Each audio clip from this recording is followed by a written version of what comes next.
Yeah, too much. I had water in the basement last week. Oh my God. We were having an issue with our like storm drain, and yeah. Crazy.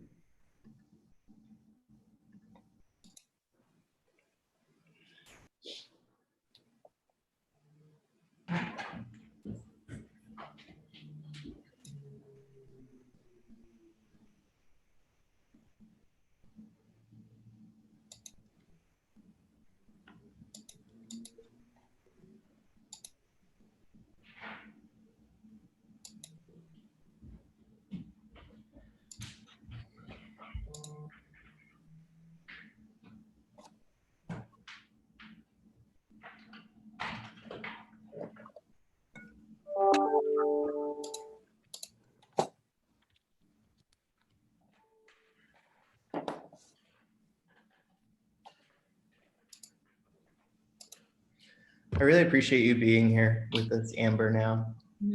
Yeah, no problem. Happy to help it run a little bit smoother. I really appreciate you here.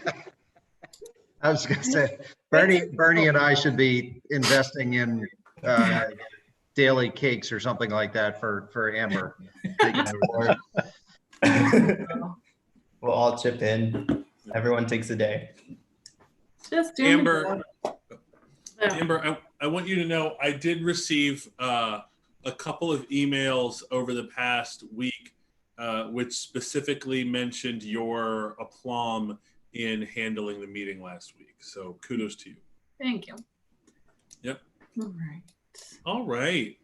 1, 2, 3, 4, 5.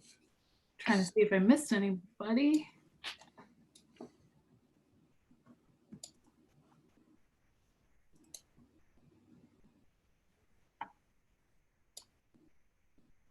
Good evening, everyone. Evening, Mayor. Evening, Mayor.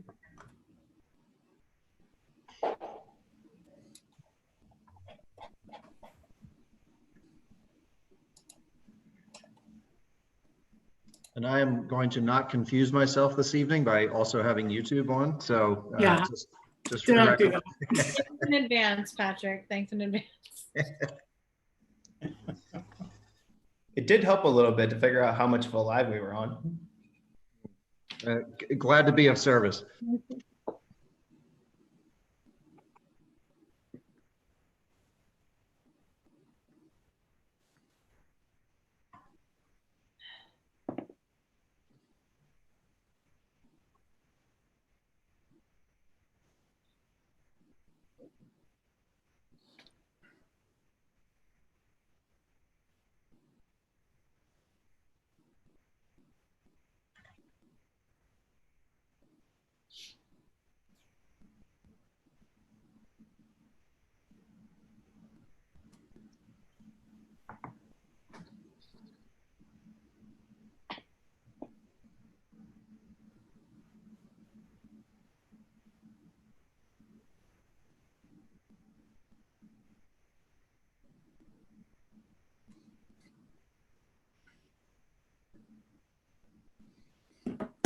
Okay.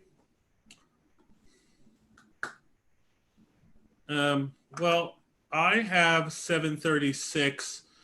Ms. Strazzo, do we have anybody else in the waiting room? So I'm not seeing any other council members at this time. Okie doke. Well, in that case, hello, everyone.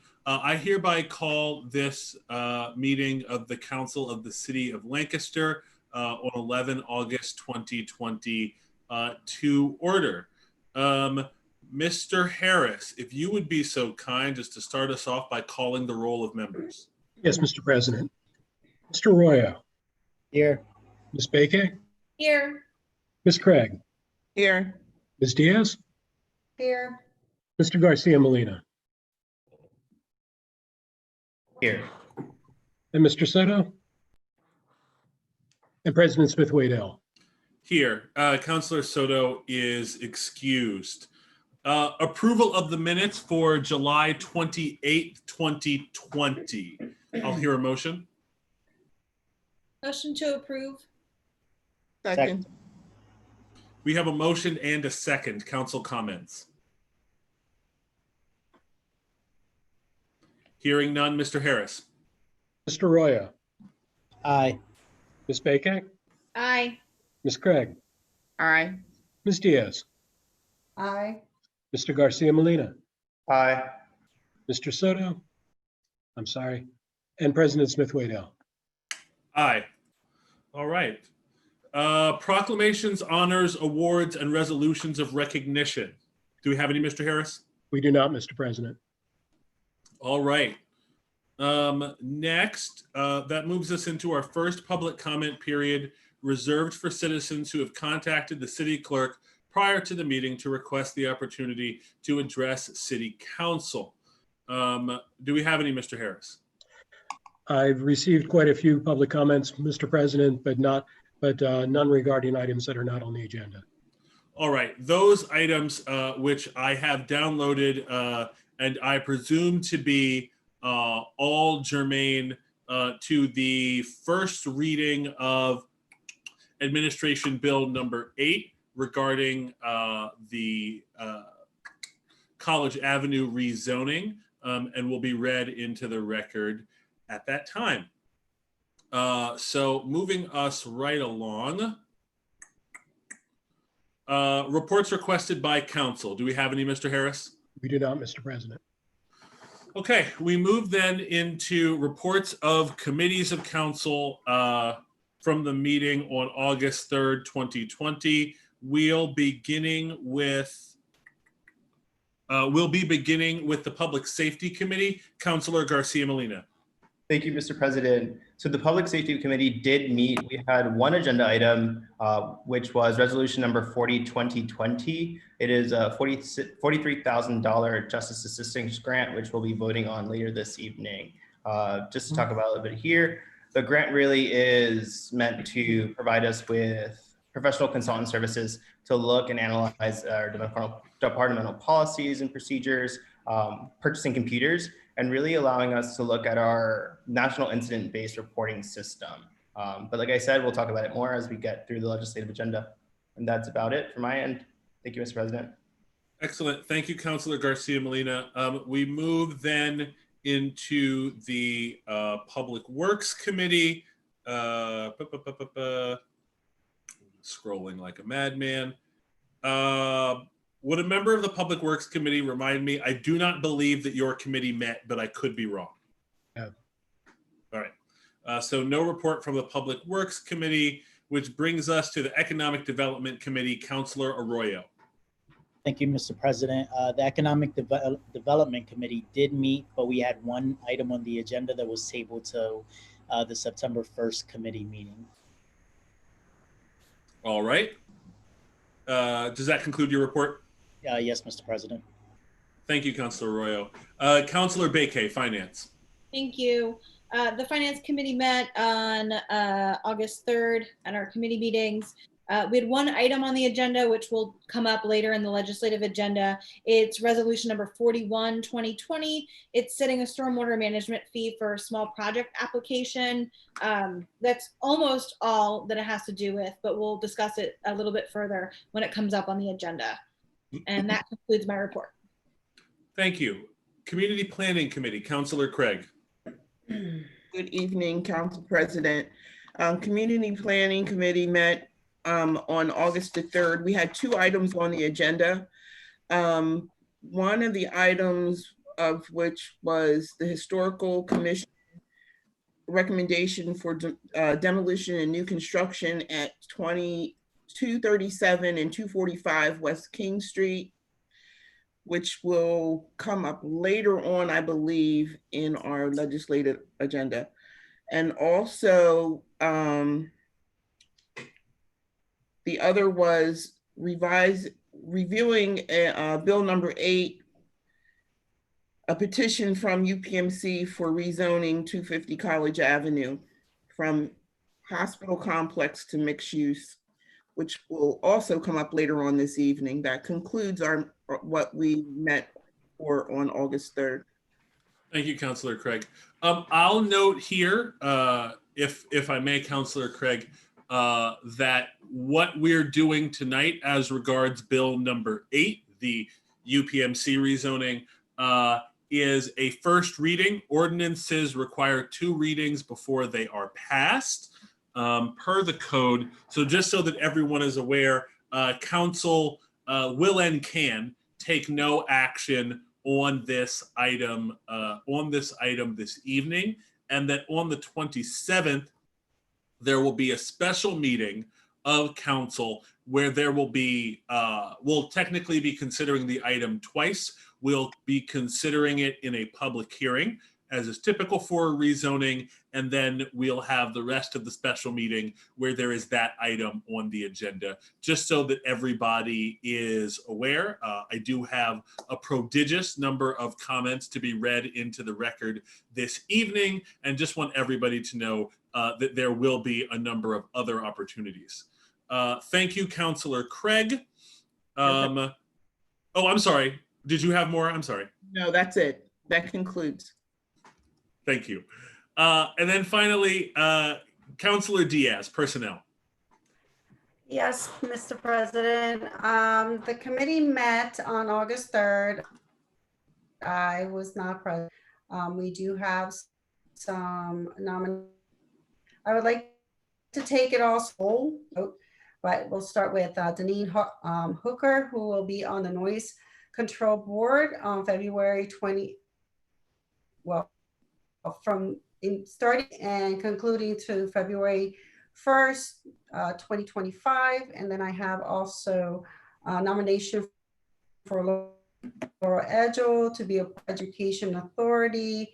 And that is a 5-year term. That'll be from July 28, 2020 to July 21, 23.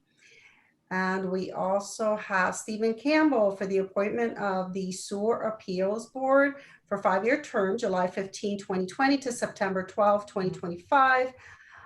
Rosa Graupera to be reappointed to the Civil Service Commission. It's a 4-year term, August the 1st, 2020 to July 31st, 2024. And the last one, no, I guess that would be it. So I make a motion to make a vote for as a whole for the appointments. I would second. Great. We have a motion and a second on those appointments. Comments from council? Mr. President, do we have anyone, I know Lauren Edgel wasn't present. Is she here with us today, or anyone else that wasn't present that would want to speak up about their appointment? I do see that Ms. Edgel is one of the attendees. Ms. Edgel, would you like the opportunity to speak? If so, what's the appropriate procedure, Ms. Strazo? Raise your hand if you want to be let in to speak, please.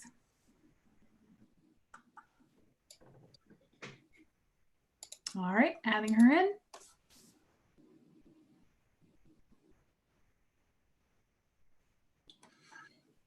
Good evening, Ms. Edgel. You can take yourself off mute and address council briefly. Hey, thanks. I apologize. Hi, guys. I apologize for not being able to make the last meeting. I did have a prior commitment, but I appreciate the opportunity to serve on the Higher Education Authority. I work in higher education. I have a degree, a doctorate in higher education, specifically in higher ed administration, and I did my dissertation work in higher ed finance. So hopefully I can be of good service to the city, and I don't have much to say, but I did want to say thank you. Thank you, Ms. Edgel. Council members, do you have anything for Ms. Edgel at this juncture?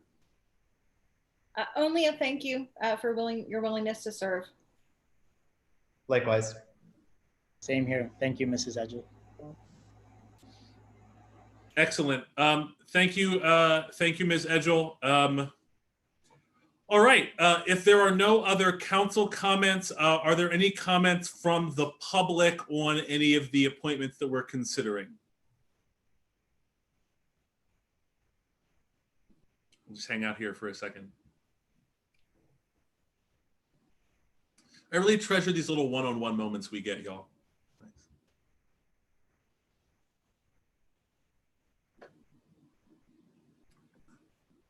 All right. I'm not seeing anyone raising their hand. Just a reminder, you do have a little button down at the bottom in the center. If you do feel the need to comment, you can hit that raise your hand button. But hearing none, Mr. Harris. Mr. Royo, Aye. Ms. Beke, Aye. Ms. Craig, Aye. Ms. Diaz, Aye.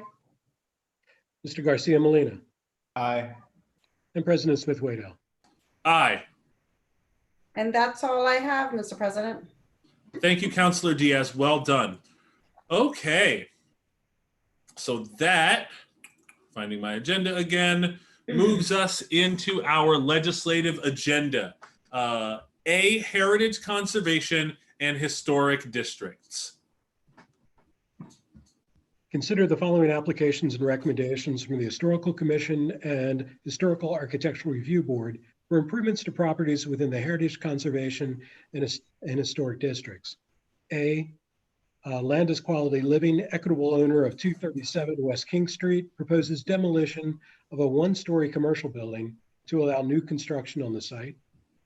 B, Landis Quality Living, equitable owner of 245 West King Street, proposes demolition of a 2.5-story building to allow new construction on the site.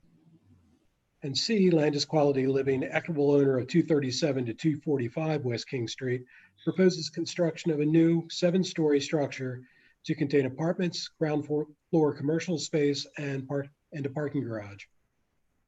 And those applications are recommended for approval by the Historical Commission. I also have one from the Historical Architectural Review Board. Would you care to hear that now, or have that separately?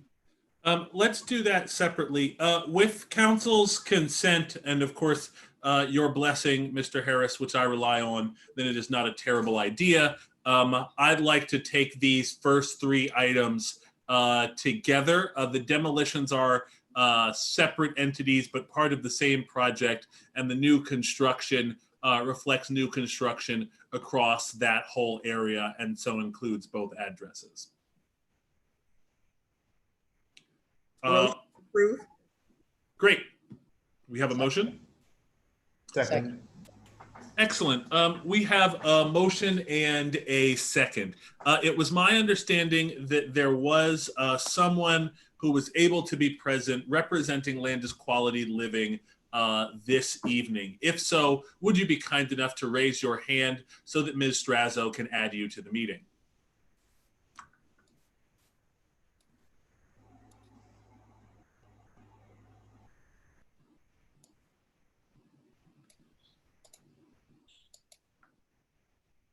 Good evening, Councilman Smith Waddell.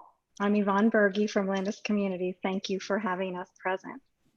Excellent. Greetings, Yvonne. I also see we have Larry and Ed and Corey. Great. The gang's all here. That's exciting. So what we have here from, at least from a historical commission perspective, Ann Linford and Craig, is it just the 6 of you? Is there a 7th Beatle, or? I think we're all here. Okay, great. So what we have here is seems to be fairly straightforward. Councilors, at least in the sense that all 3 petitions were recommended for approval, and you have those for review. Now, there were some questions, comments last week, and I believe there was at least one item which Landis wanted to address. So I'll give them the opportunity to do that. Briefly, of course, we've had their significant presentation at the committee meeting before we get into council and public comment. So Yvonne, if you'd like to. Okay, sure. I'll be brief in my comments, Chairman. Want to mention there were several questions I wanted to touch on. One was, why older adults? Our mission of Landis Quality Living is to provide housing with services for adults to age in place and thrive in community. The vision that we share with Landis communities is to enrich lives, and our values guide all that we do. Our values of joy, compassion, integrity, stewardship, and community. We presented at the meeting last week some of the history of Landis communities and how Landis Quality Living was formed. Landis Quality Living is the third affiliate of Landis Communities and was designed to create affordable and middle market housing for adults who are not able to afford to move to a place like Landis Homes. We do that in two forms. One is tax credit projects, which we have one in New Holland, Mountain View Terrace. We have one, we hope we are awarded tax credit funding to be developed in Millersville.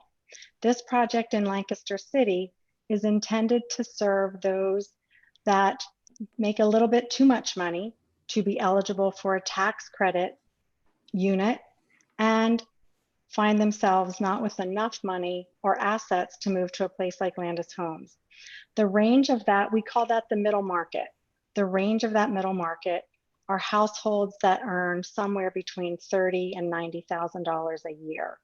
So the rents are set, we start by setting the rents that for folks in a distribution across that income range so that folks are not paying more than 30 to 33% of their income on housing, on rent, and utilities.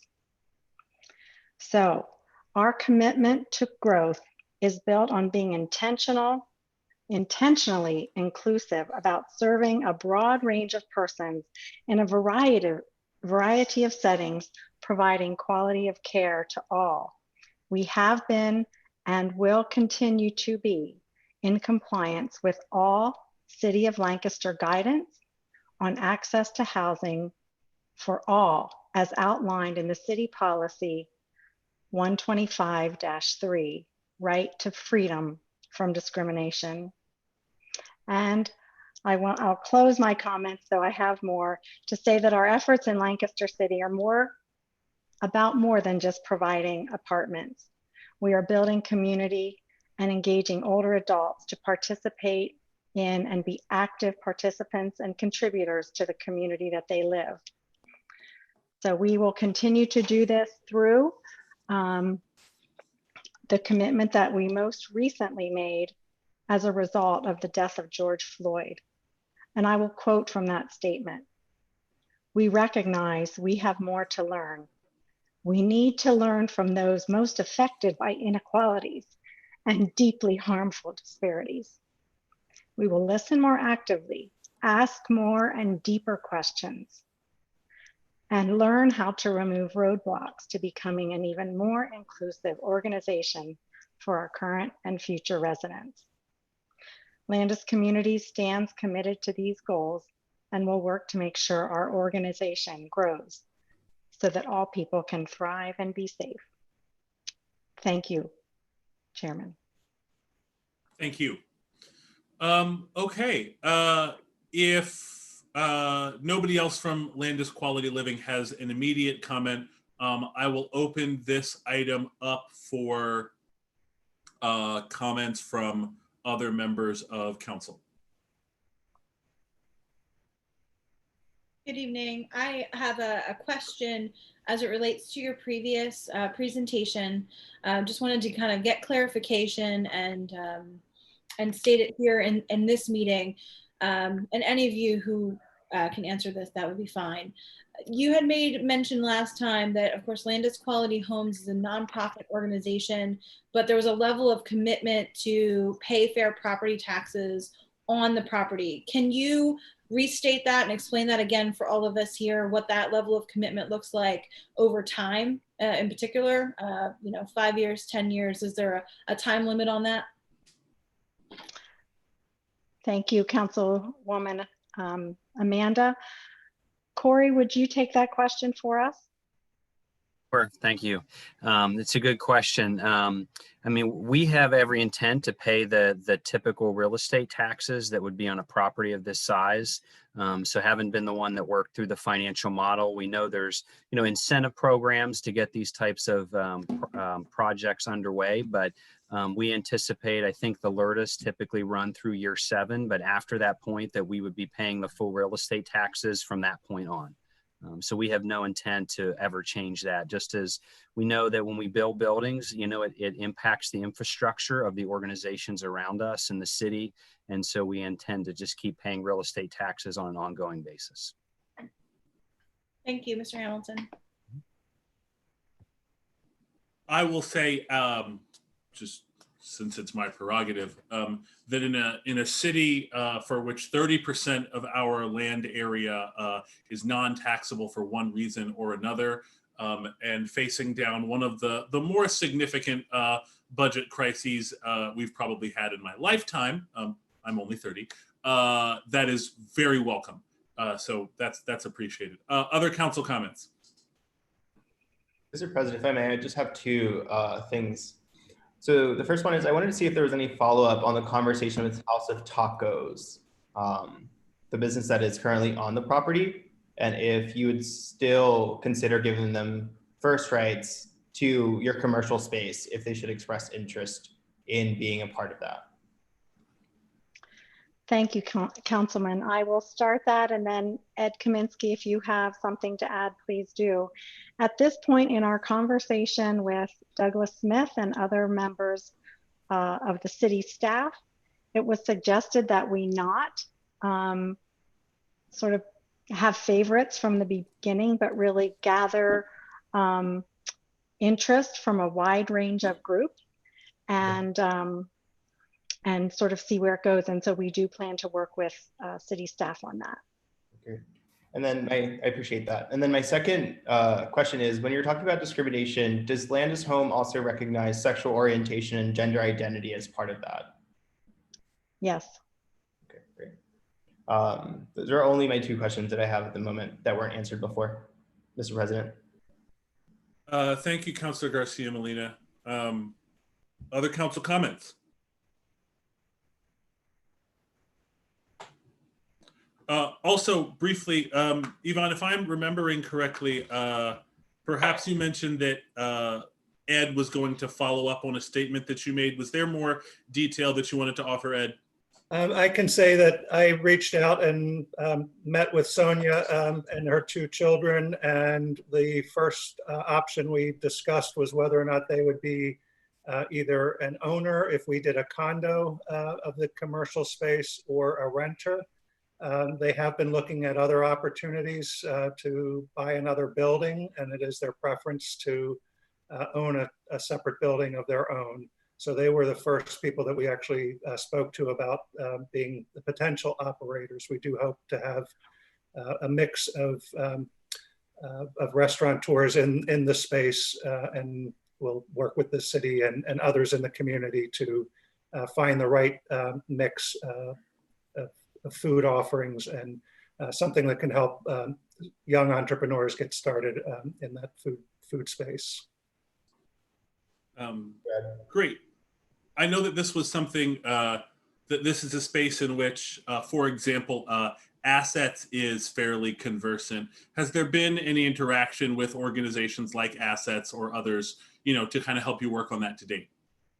I did reach out to Dan German and have had a conversation about what is going on at the Southern Market. We have others in the community that we are talking to, and so we are planning on in expanding that circle and that conversation along with city staff, and are very excited about the initial interest we've already had in that space. One additional party that we've been in communication with is Mustafa Noor of Bridge, which you probably all know him. And I was planning to meet him this evening in the city, but he was called away for a family emergency where he needed to interpret. But he has also expressed some ideas he'd like to share with us about that space. So we are excited already about the interest that's expressed. And make sure we follow up on that conversation with Mustafa. He's a good guy and a great asset to our community. He is, yes. Okay, one more time. Any other council comments? Okay, hearing none, we'll now open to comments from the public on this recommendation or these recommendations from the Historical Commission. Reminder, you're just gonna hit the raise your hand button if you want to comment and be let in. I see that we have one. Please, of course, as always, name and the street that you live on, and please keep your comments to 3 minutes. Ms. Strazo, I didn't check with you at the top of the meeting. Do you still have your time cards? Oh, shoot, I don't. I cleaned up my office this weekend.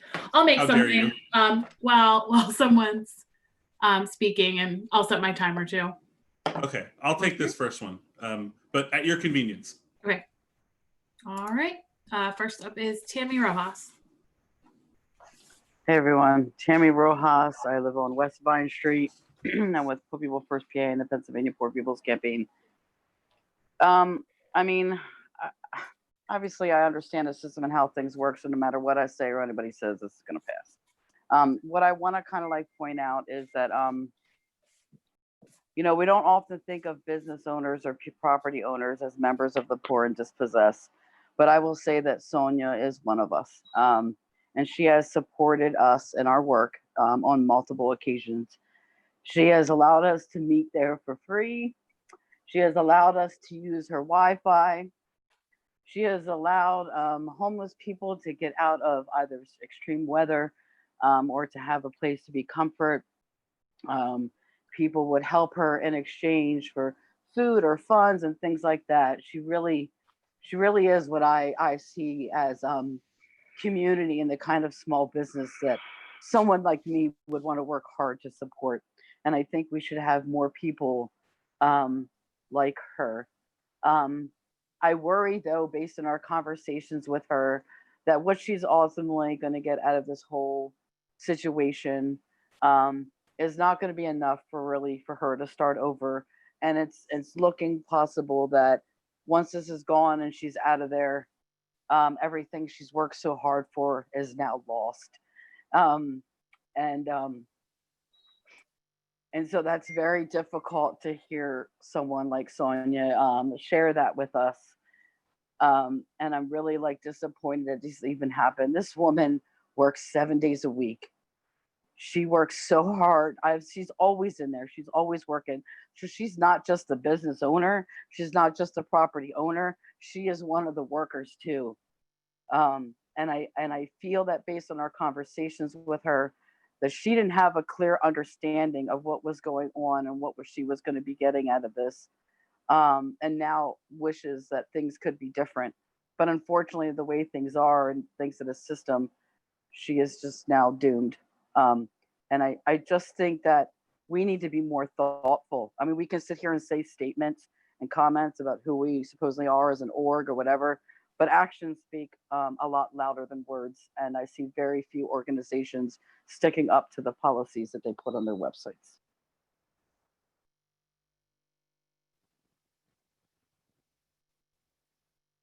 Thank you, Ms. Rojas, for that comment.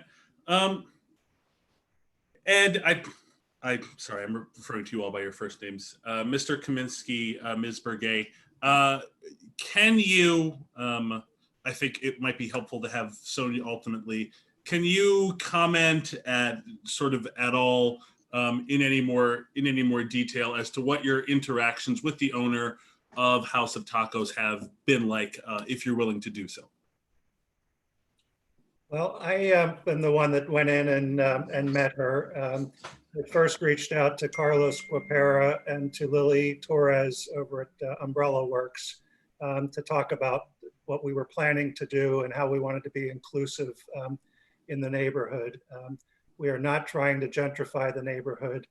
We are investing in the neighborhood, bringing in new housing, new investment, and new retail space. And the first thing that we did with Sonia was talk about whether or not she wanted to stay and actually put on the table for her to think about and decide. And I met with both of her children and they had the opportunity to explore whether or not they wanted to continue an operation. That would have meant closing down for a year during demolition and construction. I'm not sure of all of the reasons why she did not want to pursue that, but that could have been one. But I know that she was also looking at other buildings at that point in time. So, so Sonia has been extremely lovely to work with throughout this time. She does have a realtor representing her. We actually have extended a master lease to Sonia, and her children are the actual owners of the property. So they will actually maintain the operation until we demolish the building next year. So we actually gave them another year in place to continue at their discretion. So we have reached out to her. Very, very, very lovely lady. Great food, and I certainly hope that she does open up again, and we'll continue to support her business in a new location if she does do that. Meanwhile, we are looking very hard at how to include multiple young entrepreneurial operators in the space. So we certainly do not want to just push anyone out and have exclusive policies going forward. Thank you, Mr. Kaminsky. Councilor Arroyo, did you have? Yeah, just a comment, Mr. President. Yeah, I think, you know, as the development moves forward, I would encourage you all to continue to reach out to Sonia and potentially offer or see if there's a way that that she could potentially move there in the future if that's of interest. But I would definitely encourage more engagement. If there is an interest in making sure that that space is inclusive with the business community, and you are looking for a diverse group of entrepreneurs, I would highly encourage reaching out to Assets and with the employees directly. Dan German does not work for Assets. So I would definitely encourage reaching out directly to the organization and having good conversations with them to see how we can make sure that whether it's Sonia or someone else, it's representative of the community there. So just a comment. Will do.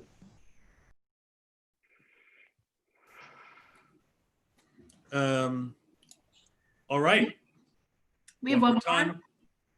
Oh, Tiffany, as you know, 3 minutes. Please begin with your name and the street that you live on. Thank you. Hi guys, my name is Tiffany Eggleston. I live on East Filbert Street. I am the president of the Lancaster County Homeless Union. I'm also a member of Put People First PA. When you guys talk about the housing aspect of it, exactly what would you guys consider for, say, somebody that's currently homeless, making only $2.30 an hour plus tips? Would you guys even consider us as people, or are you not gonna worry about what we make because we're people too and we need a place to live, not just on the streets?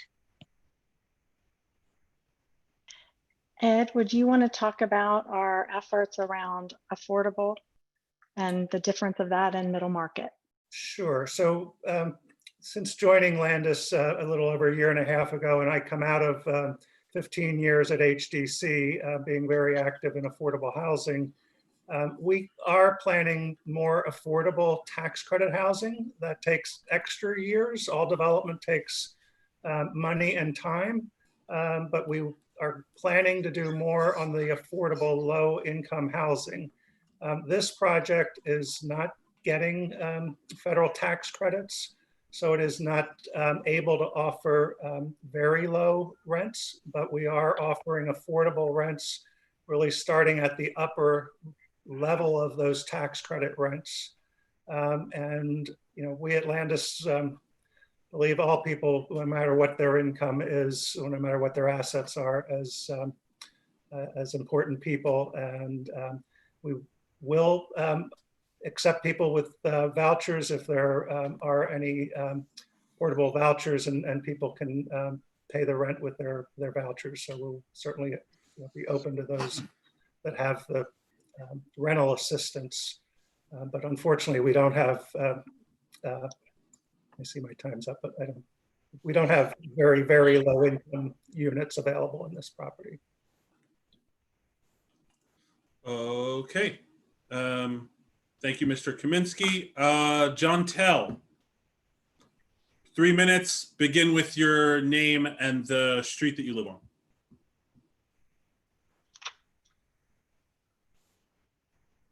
Hi, I'm John Tell, and this is my partner, Sammy. We live on Columbia Ave.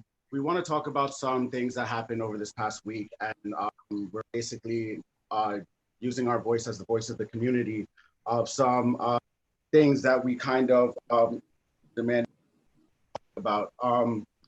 We are aware that some of the demands that we do have are things that are John Tell, I'm very sorry. So I am actually required by law to keep comments on this item to this item.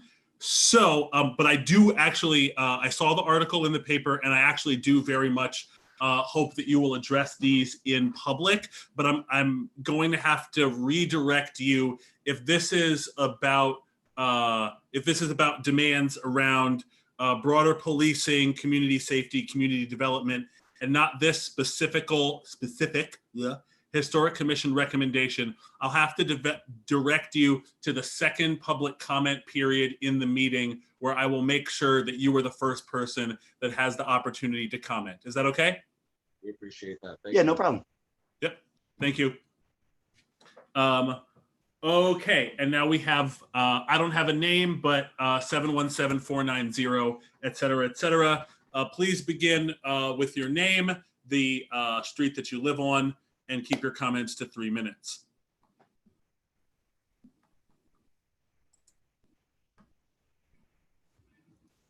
You guys hear me? We can, Tony, yes. Hey, Tony Tony. Dastra, New Holland Avenue. Hello. So I don't know the specifics of this project in detail. I just wanted to hit on the word because it was used, gentrification, and affordable housing because it was said it will take years, and this is a year-long process. Gentrification is when we are displacing the people that are currently here and moving in people of higher income. So unfortunately, if this project ends up displacing people who are not able to afford it, I think the argument can safely be made that this is a project that would gentrify not on purpose, but because of the nature of the dynamics. And so I want to encourage you now in this forum, since you've said affordable housing will take years, to speak on that now, because Landis Homes has been a part of our community, and I definitely want to see you guys continue to be a part of our community and continue to build housing for our community. But I think all of us should hear a little bit about what's going on behind the scenes to get affordable housing done so that we can hold you to account, because I'm sure that you'll have more projects over the course of years, and we definitely don't want to hear years from now that it's going to take years, if that makes sense. I appreciate the work you guys do because housing is important, but I want to give you that opportunity to speak on that. You've addressed this a couple of times, but if you'd like to address No. Oh, sorry. Not council, the developers themselves. Oh, no, I know. My comment, Mr. Dastra, was directed to Ms. Bergay and Mr. Kaminsky, that if they would like to address that in more depth, that this would be a good opportunity to do so. But I did not mean to cut you off, Mr. Dastra, if you'd like to continue your comment. No, I missed, because I'm on a phone call and not a video. I misunderstood where that was directed. Okay. Thank you, Mr. Dastra, as always. Ms. Bergay, Mr. Kaminsky, if you'd like to. Like you said, Chairman Smith-Waddell, I think we've mentioned this. I do want to assure the gentleman from New Holland Avenue, I did not catch your name, I apologize, that we do continue to work diligently with PHFA, Pennsylvania Finance and Housing Association, on affordable housing as quickly as we can. Mr. Kaminsky, do you have anything to add? Sure, we partner with HDC. We have a pending application, and this Thursday, the board of PHFA will make their announcements. We hope that we'll get tax credits for a project in Millersville. If not, as is often the case, you just reapply, but it takes a whole nother year for that application cycle to come back. We hope to have other Lancaster County applications in. but we're not going to compete. As you know, HDC has exciting projects on the agenda as well, and they're going to be pursuing tax credits in Lancaster City. So we're not going to compete and have two of us after the same resources.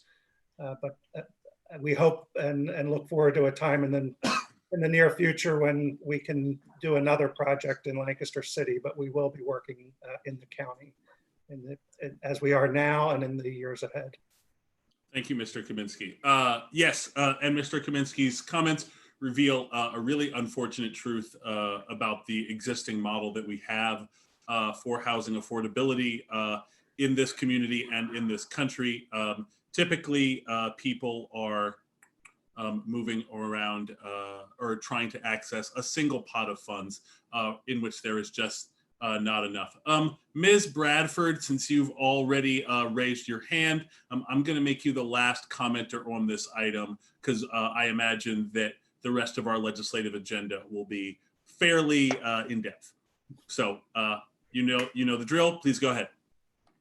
Good evening. Thank you for the time. I sent over a list of questions and I wanted to highlight the ones that I felt were the most important. I truly feel that despite the fact that we have a very walkable city, that we need a traffic study. King Street is an extraordinarily busy street, and anybody who's tried to turn left onto King Street off of any of the other streets knows that it takes nothing but a fender bender or a construction project to jam things up. I'd like to know the amenities. They are geared to the older population. Last I heard, the least expensive unit was $800. So some of the other amenities that an older population might need, general maintenance, light bulb changing, help with groceries, things of that nature. Has that been addressed? Will there be an additional cost? I'm curious about whether or not all units will be ADA compliant. I'm curious about green space. I'm curious about efforts to hire bilingual staffing once this is up and running. I'd like to know how EMS will access this building, again, given that it is geared towards an older population. And I'm curious about the visuals of the building, given that it doesn't look like any other buildings in the area. So that's the hit list. I hope I didn't go too quickly. I'm happy to reiterate. I just know that I have a short period of time. Thank you, Ms. Bradford. I think the one of those that is probably most pertinent, and I think to the Historical Commission recommendation, and so that I'd like addressed primarily, though it is in the recommendation, is the one about streetscape and how it fits with the other existing buildings. It was recommended for approval, and that, if we all remember last year, that is a criterion that the Historical Commission takes very seriously. Thank you, Chairman Smith-Waddell. Our architect, Craig Kimmel of RLPS, is with us. Mr. Kimmel, will you take this one, please? Sure. Thanks, Yvonne. Yes, we spent a lot of time looking at that streetscape, not just on King Street, but also the east and west facades and the Grant Street facade, recognizing that we're trying to do this in a way that's a little bit more contemporary than some of the more historical buildings in the city, but still trying to be contextual in terms of scale. So some of the things on King Street that we've done is introduce a kind of a horizontal banding above the retail and above the entry lobby into the building. The site itself slopes pretty significantly to the north, so it enabled us to really kind of tuck the parking garage structure in behind those elements along King Street. We also are introducing a rooftop amenity that basically is along King Street. By doing that, it reduces the apparent scale of the building along King by 1 story. So those, in terms of the streetscape, are some of the things that we've done. We broke the building up along the King Street facade vertically into 2 different pieces, again, trying to kind of break the scale of the building down. If you look at the elevations on that face the east, we also introduced stair towers that create kind of a front, middle, and back to the building, so that we don't have one continuous kind of monolithic structure that's apartments. And we're really introducing quite a few balconies and sun screening devices to create shade and shadow on the building so that it's not just a flat facade. Okay. Thank you. Ms. Bradford, I am just this moment directing the rest of your questions, which I received yesterday evening, to the Landis representatives so that they can engage with you on that item, on those items in more detail. Thank you very much. So we've been here for a moment. I'm going to go ahead and actually don't believe we have any other public commenters, but I'm going to go ahead and close it off at this moment. So barring any additional council comments, Mr. Harris. Mr. Royo. Aye. Ms. Baker. Aye. Ms. Craig. Aye. Ms. Diaz. Aye. Mr. Garcia Molina. Aye. And President Smith-Waddell. Aye. Okay, we have that last item on the Historical Commission agenda.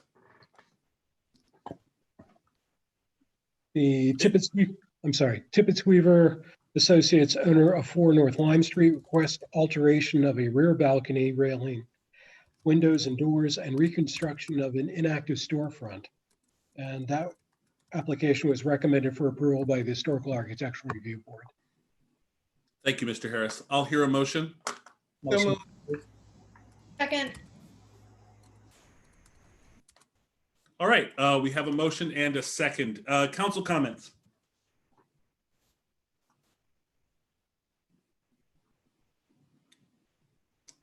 From the public.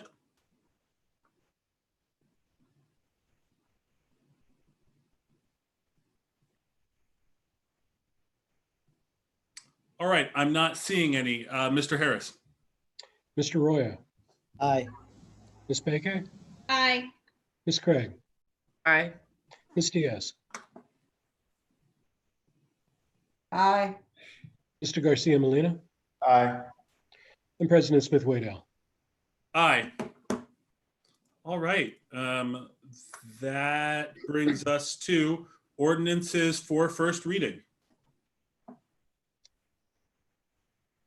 Administration Bill Number 8, 2020, an ordinance of the Lancaster City Council amending Chapter 300 of the Lancaster City Code zoning map to change the zoning classification for the property located on College Avenue, tax parcel number 335-419-480-000 from HC Hospital Complex District to MU Mixed Use District. The first reading, Mr. President. Thank you. We'll begin with, forgive me a little preamble, we'll begin with council comments, then we will move to the 24 comments that have been submitted in advance. And then we will move to call in public comment, which admittedly, I'm going to try to keep brief this evening because again, I do have about 25 comments already and we will have 2 specific sort of broader length opportunities for public comment at the special meeting devoted to just this item on Thursday, the 27th at 6 p.m. Is that correct, Mr. Harris? It is, Mr. President. Thank you. Council comments, and it's my understanding that, or not my, it's not my understanding. I asked that Dr. Eve Bratman, chair of the City Planning Commission, be on the call tonight so that she could tell us anything that we might need to know specifically about the Planning Commission's recommendation or the addenda that they attached to them. So thank you, Dr. Bratman, for being here. You all have the Planning Commission recommendations and addenda. Is that correct, councilors? Correct. Okay, council comments on this item.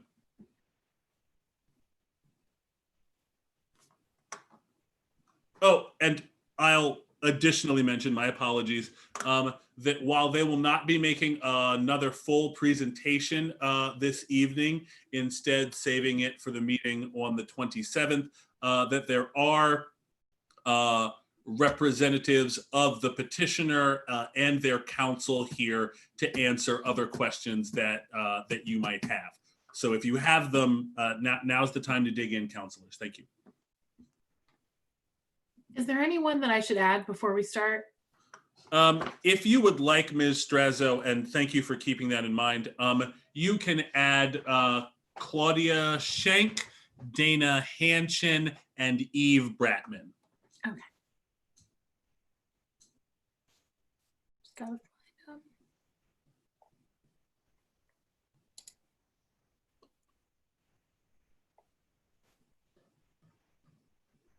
First.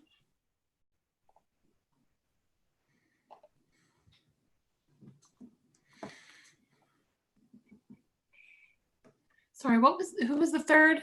I have Eve and Dana. Claudia Schenk, I believe she's Oh, there. counsel for the petitioner. All right, Maren.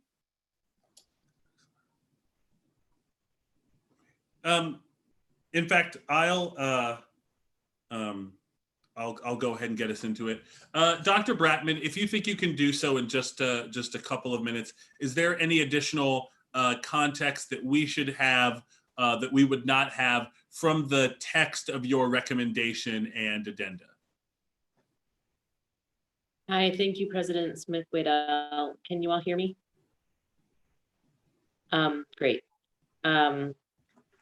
There is not much to add aside from the letters that myself and Jocelyn Ritchie submitted in addition to the Planning Commission's recommendation. We understand that there have subsequently been agreements made to guarantee greater amounts of affordable housing at locations nearby to this site that fall outside of the parameters of the zoning, the rezoning, which the council is considering tonight. And so really my addition is just that the considerations for having greater affordability and greater specifically affordable housing provisions be made has been something that I understand the developers have been working hard to try to achieve together with the helpful collaborations of the city and thinking creatively about some of the nearby parcels. A few key highlights from our recommendations include the Planning Commission's desire that any future developments should really deeply serve the public interest along similar lines to that of the current use as a hospital or the current zoning intention of a hospital, such that the needs for social safety net services, whether it be childcare, local small businesses, or actual health provision services should be emphasized in any future development of the site. We also felt it imperative that a future development consider what in planning speech we call the porousness of the site, such that the block can be better walked through and accessed by pedestrians, rather than it just, because it's such a massive block right now, and the alley does not cut all the way through it. It would be helpful in any future development to also consider having multiple ways that people can pass through the site instead of having to just go around it. I think that is, those are the main points that I wanted to touch on, but I'll of course stay on the call if you have any questions that you want to direct toward me that I can speak to from a Planning Commission perspective. Great. Thank you very much for being here, Dr. Bratman. Ms. Strazo, could you also add Claude Hicks and Dominic Wicker? I didn't see them in the list. for everyone's referenced, Claude Hicks also represents HDC, and Dominic Wicker represents Washington Place Equities. So now that Dr. Bratman has spoken, council comments. Thank you, Mr. President. Dr. Bratman, I have a question for you in regards to your recommendations. I'm sure that you obviously, one of the CCs on here is all of the parties concerned with this development. What feedback have you received from those parties? What sort of level of buy-in or commitment to any of them have you received? I was reached out to by the HDC group, and I attended their neighborhood meeting earlier this week, where they were soliciting input on the project from neighbors. I happen to live also on College Avenue, just down the street from this site. And my sense is that HDC in particular is deeply committed to a public engagement process, and also to providing affordable housing as best we are able, given the limited circumstances of these financially strapped times. To wit, I will note that while this is at present a project that has considerable levels of affordability compared to any previous projects that we've seen in the city in probably decades, I believe the statistic is 30%. Somebody can correct me if I'm wrong there, but housing levels at 30% affordability are still nowhere near meeting the demand for affordable housing that we have in this city, and which is a demand that continues to grow as our economy continues to have increasing levels of inequality and increasing levels of poverty. So by no means will this project ultimately offer a closing of that gap, despite it being a precedent-setting effort to achieve more affordable housing within the city. And I'll also just add that the context for affordable housing here is really challenging, because so many housing developers are unable to access the monies for affordable housing from the state and from the federal government.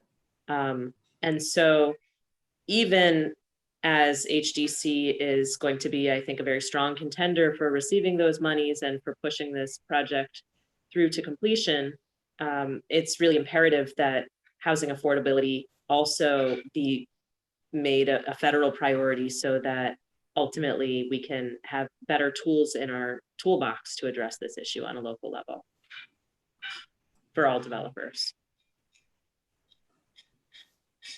Thank you. Does that answer your question? Yes, and thank you. And I would actually pose the same question. I'd flip that to representatives from HDC as well as UPMC. The recommendations received from the Planning Commission, Dr. Bratman's recommendations, what are your thoughts and feelings on those at this time? What is already in the plan? What feedback are you taking back to the drawing board per se?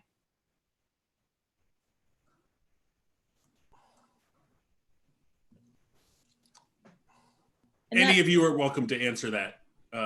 If so, Dominic, Dana, Claude, I don't think I've had the pleasure of making your acquaintance, but this is This is Dominic Wicker from Washington Place Equities. Maybe if Claude or Dana could lead off, and then I could fill in with some of the other pieces that the Planning Commission brought up in December. Certainly. Thank you, councilors, for the opportunity to speak again to this issue. As Dr. Bratman shared, we had a neighborhood meeting last Thursday. We had approximately 50 neighbors attend, and to answer their questions and provide more detail on the overarching project, which is really about adaptive reuse of obsolete buildings in the middle of the city, and the opportunity to provide equitable housing options for a range of affordability from market rate to affordable. And we talked in detail about the concept and some of the challenges around the hurdles of being able to advance the project, and also hear specifically about what some of their concerns were. And through that process, at the end of the meeting, we did take a poll via Zoom to indicate where people stood in terms of being in support of our overarching plans to provide mixed use, mixed income development. And 80% of the people attending either strongly agreed or agreed in support of what we're proposing. Some of the major concerns that were presented were around details around construction inconveniences, around parking availability in terms of affecting the neighborhood, also around street trees and sort of greenscape and open space. All things that as we move forward in the process of planning, if we're able to get the site rezoned, we will work in closely with the community and through those milestones and get their feedback and incorporate that into our plans. Yeah, and this is Dominic Wicker from Washington Place Equities. I mean, just to pick up a little from Dana, I thought last week's neighborhood meeting was great. It certainly confirmed an awful lot of sentiment that were presented, way back in December by the Planning Commission when this project first came up. Certainly from an urban design standpoint, as sort of the master developer of the overall site right now, we're taking a lot of those urban design principles to heart. If you look at our plan as it stands right now, and again, very early, but we're thinking very hard about creating sort of more porosity in the site, really trying to break down the mass between the buildings, particularly the larger ones along College Ave, as we look to the lower density projects along Marietta and West End. Those elements are still going to be pieces that we engage with our designers on, really to try and create a unified street front, but then also create kind of more of a human scale than probably exists. We heard also Thursday, and again at other meetings as well, desire for sort of public space. What that means, I think, is still to be defined, but we're committed to working through that.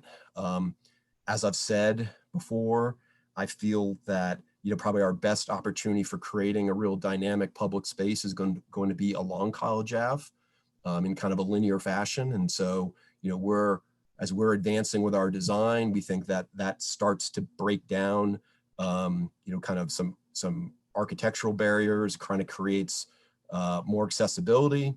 So we've heard these ideas loud and clear. We heard them 9 months ago. We've been thinking about them ever since. And, it's good as we've engaged with more and more people here in the neighborhood level and stakeholder organizations. They hold those ideas to heart as well. And it's something that we'll continue to work through as our design advances.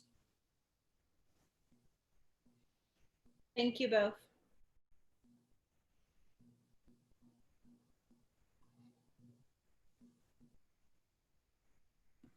I have a question, Mr. President, if I may. Please. The question is for Ms. Bratman. Would you be able to tell us and the public a little bit about what's the council's role and the Planning Commission in the development of the project into its completion if we should rezone it? Ms. Strazo, would you please re-add Dr. Bratman? It appears she somehow jumped back to attendee status. Okay, sorry. Yeah, I apologize. It's I've had a spotty internet connection here. I'm not sure that I understand the question. Is it specifically what are the other points of engagement that council will have to, and the Planning Commission will have over the project? Yeah. Okay, so the Planning Commission will have several rounds of review as the site plan develops. There is typically opportunities for Planning Commission members to weigh in on a preliminary plan as well as the final plan. for a project's development. And if a developer requests, there could, of course, be additional opportunities for planning commissioners to review the changes and see how the project is developing. Mostly in developing the preliminary plan and in taking into consideration however the final plan design looks, the developers are working with various members of city staff in figuring out everything from the engineering of the site to the landscaping to the technical specifications on how it will be redeveloped. So then the city staff also will make a recommendation to the planning commission. Usually in a site this large, there are any number of conditions that might also be applied so that the commission members can take into consideration the concerns of the various city offices. And we may also attach our own conditions prior to any approval. At that point, the plan moves forward. So this is really council's moment to weigh in about the zoning issue, which is the issue at hand. There are no historic protections on this site to my knowledge. And so the planning commission is ultimately the body that makes the final decisions about how a site will actually look. And assuming it conforms to the city zoning ordinance, then it will move forward. So council members, this is truly your opportunity to ask some of these important questions about the site's future. And while you have a narrow issue to consider right now concerning the rezoning, I think it's also very important to keep in mind the bigger picture about how this site will redevelop and what it will mean for our community. So I do have a follow-up question. No pressure on this. I don't know if this is necessarily within your wheelhouse of expertise, but because what we're trying to identify is really how can we build more affordable housing, and we're in this battle against really the federal government and making it accessible for developers. Do you know if the future of our kind of policies are leaning towards making it more affordable? Like, is the future a better place for developers to build affordable housing? Is that the trajectory we're going in, or no? Council President Smith-Widow, this is Chris Dose. I just wanted to jump in for a moment. I wanted to really take a moment to thank Dr. Bratman for being here tonight. Appreciate her input so far. I thought she did a really nice job on the answer about the Planning Commission's role through the land development process. So I did just want to close the loop on that in the event that this parcel is rezoned, it would then go through the extensive land development process that she described. I did just want to make one clarification that it would also go before the Historical Commission. It is eligible. And in fact,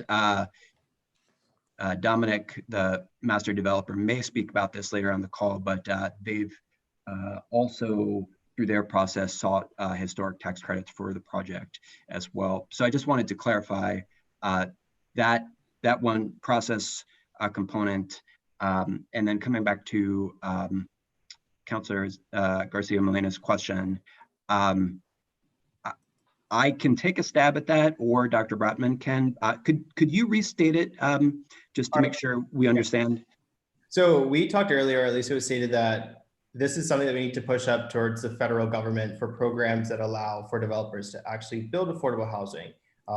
And so I was asking if you have any knowledge of a potential future where that is a more likely scenario. Do you know of any federal programs or anything that's in line to make it more feasible in our community? Well, I think you probably have several people on the call here who could speak to that. I think that Dana would be a good person to jump in. Based on my particular knowledge, as we discussed in the last project, at this time, we're really dealing with a limited pool of resources, primarily tax credits that would support projects of this nature that have an affordable housing component. I think we're all keeping our fingers crossed that there would be a sea change at the federal level in terms of allocation for new funding instruments that would help us, but nothing is on the immediate horizon that I'm aware of. So yeah, I'm happy to add a little bit more to the answer the question. The low-income housing tax credit program is the only financing vehicle available to build affordable rental housing in this country. And the challenge we have is that the demand is so high and the levels of funding for it don't meet that demand. And there's continued advocacy. HDC is a member of the Pennsylvania Housing Alliance. We are a member of the National Low-Income Housing Coalition. That in addition to developing affordable housing, we work actively with housing advocacy organizations to approach our elected officials about the importance of increasing the funding and also increasing the way in which it's funded in terms of how do we reach the deepest need in the community. And it is an uphill battle, and it is an annual battle of which, you know, we have to fight every year for resources. So right now on the federal level, there's a big push around advocacy to address the issue around evictions and what happens, you know, given the COVID crisis. So there's a big push to be able to provide resources for the immediate need that's happening right now, where people may be pushed out of their homes. In addition, that doesn't actually solve the problem about the need to continue to meet the affordable housing challenges in communities across the country. So it's a long haul sort of game, and HDC is committed to approaching that game by dealing with the resources that are available right now to make an immediate impact, but also begin to influence policies and programs to change it in the long run.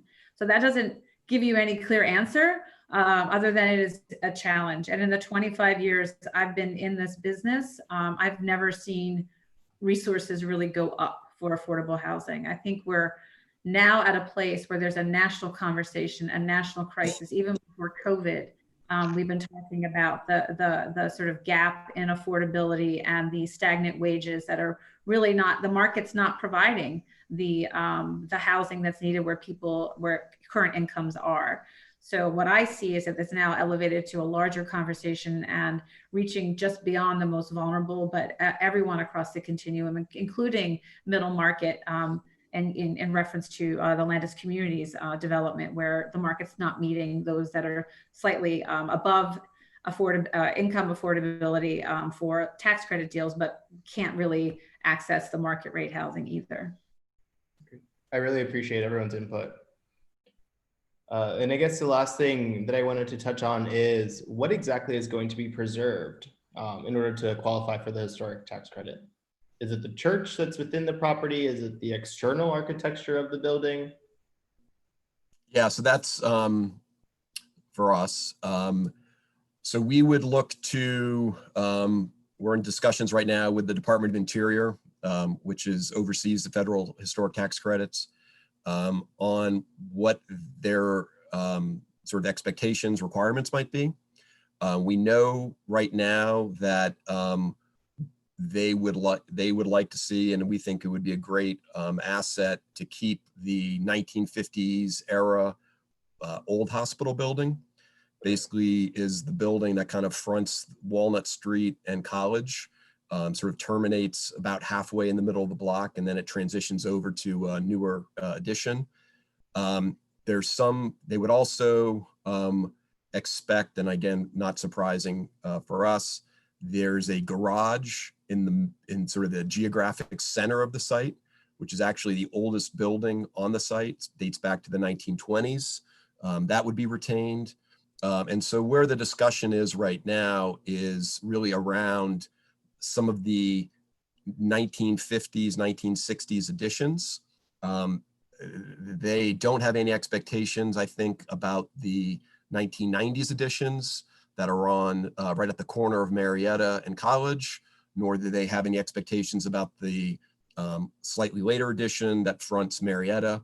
So that's kind of what it is we're looking at. But the old hospital is really the place that we've done similar projects in Baltimore. We have a lot of experience with the Park Service on these types of things, and we think it would be a building that would like to be a good conversion, and we think it would be a lot of it'd be a great asset. Thank you. I appreciate everyone's feedback and answers. That's it for me, Mr. President. Great.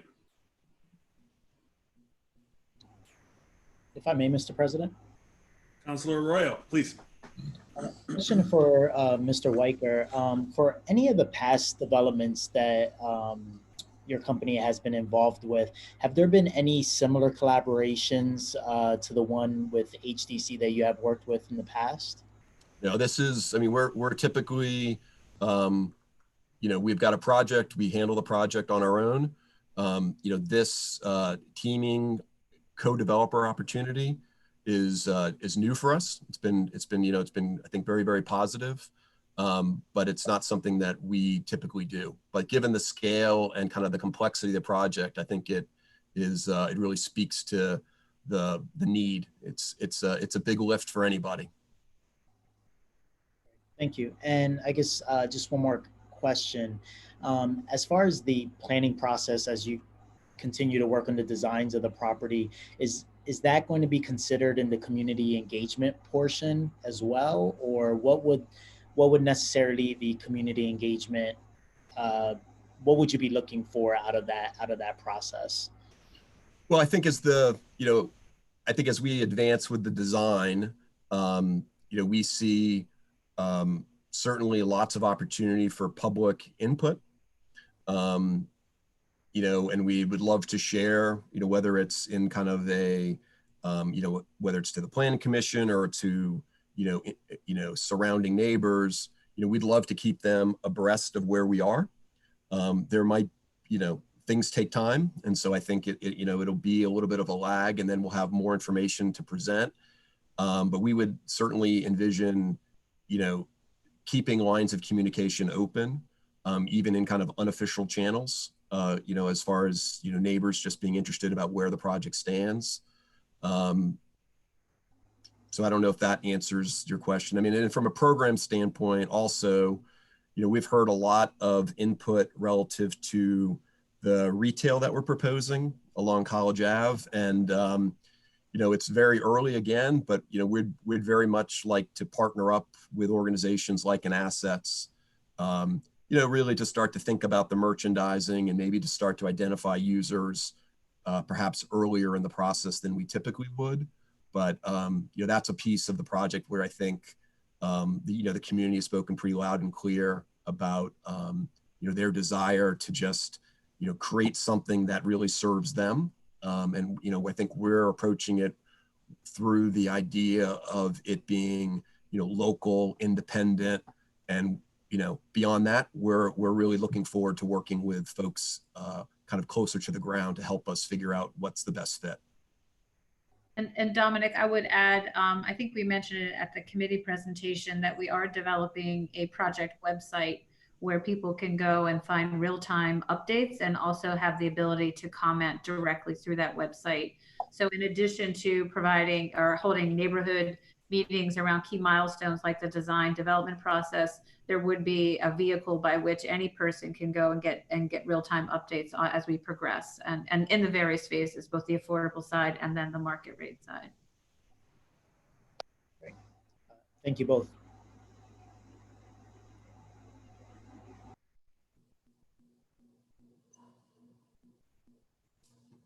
Councilor Diaz, I see you're unmuted. Did you have a comment or question? Yes, I had a question in reference to like the timeline from the time, let's say the demolition to building. What do you foresee it to take in reference to building whatever the future is going to hold on the project? Let me start. And then, I know Dana, has thought a lot about this as well. I think for us, at the kind of the most optimistic, and and realistic. I mean, based on kind of like, our experience, if we sort of said, hey, let's go green light as fast as we possibly could on sort of our pieces of the project, it's probably about a 3 years until occupancy. There's an awful lot of work on the design, permitting, approval standpoint. There's an awful lot of work that's going to be needed is from a financing standpoint. And then you're looking at a, 18 to 24 month construction period. And that's probably, a good umbrella timeline for both the market rate housing, probably the for sale housing, and then the piece on the office as well. From the affordable side, this is Claude Hicks from HTC. We expect that we would submit phase 1 in the tax credit process in spring of next year. We hope that we would hear by late fall of next year whether we are awarded tax credits. If we are fortunate enough to be awarded on the first round, it takes approximately 6 months for us to close, and then we would begin construction. Construction of phase 1 would probably take us around 15 to 16 months to complete. Our phase 2 projection is we're trying to align it with what Dominic is doing on the market rate side so that our construction and his construction may be able to be simultaneous, a little less construction traffic and noise for the neighborhood.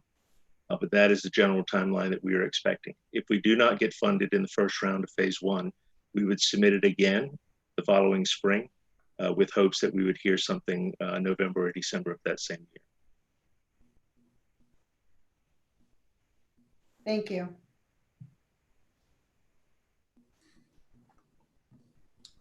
Okay. We move now to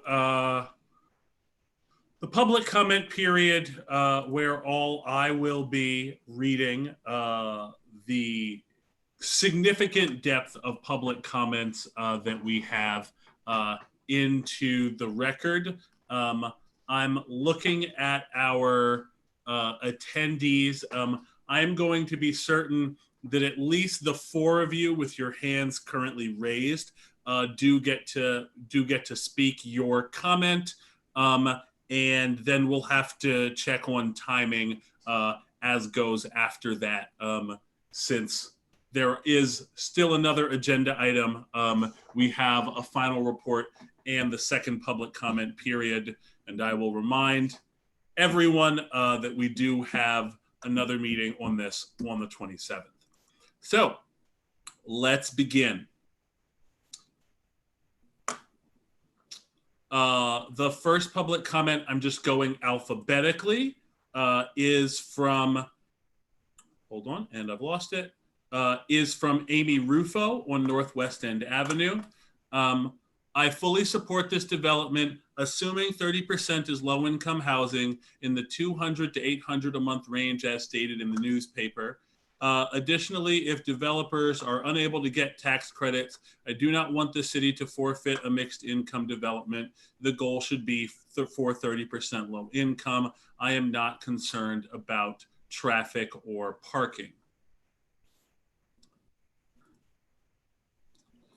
Next, we have Amy Spellman at 325 College Avenue. I am a neighbor of the site and very much approve of and am excited for the redevelopment of the old hospital site as mixed use, mixed income for our neighborhood. I think the potential for businesses to come to this section of our city is exciting and could truly change the flow and feel of our area for the better. I also am in huge support of the affordable housing proposed. Full disclosure, I am employed with HDC Mid-Atlantic and know the genuine care and concern they have developed their plans with. And as a resident who values racial equity, diversity, and inclusion within my community, I think the need for affordable housing in our city, specifically on the west end of town, can't be overstated. There exists a fundamental human right to housing upon which access to so many other rights are based, and this project will create supply for a demand that far outpaces the creation of accessible housing in Lancaster City. Next, we have Annabelle Prophet from Wisdom's Table at St. Peter's United Church of Christ on Buchanan Avenue. As a pastor serving in this West End neighborhood, I want to register my enthusiastic support for a development plan that includes a significant number of low-income housing units. I like the mixed-use concept and the mixing of different income levels in the new partnership project.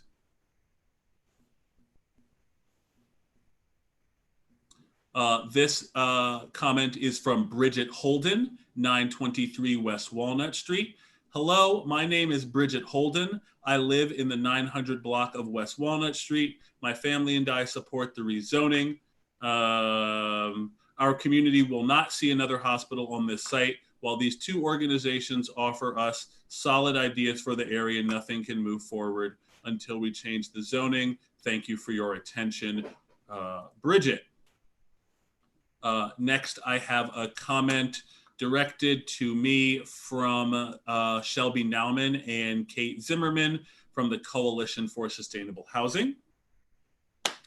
The Coalition for Sustainable Housing is a diverse group of organizations and individuals who collaborate, activate, and I am gonna, because this one is organizational, if everyone will bear with me, I'm actually just gonna go ahead and have that one entered into the record and shared with counselors. The Coalition for Sustainable Housing is in significant support of the project, but it's a long letter, and my hope is that we can make all of these public, but I do want to prioritize letters from individuals, so forgive me. So I'll move to David and Kathy Knoll just to check as counselor, are we still with me? Great. Moving to David and Kathy Knoll.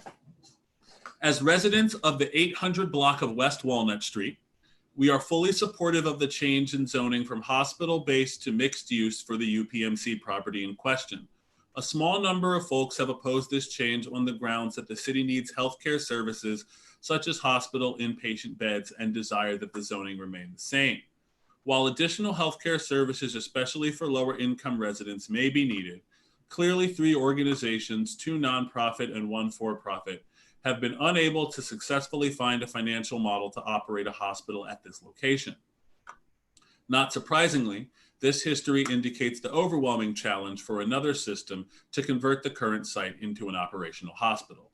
Much has been stated about the need for affordable housing in this community, and this site lends itself well to that type of development. In our opinion, it is difficult to successfully find developers with the financial resources and the vision to transform a property like this into a finished project that benefits the community.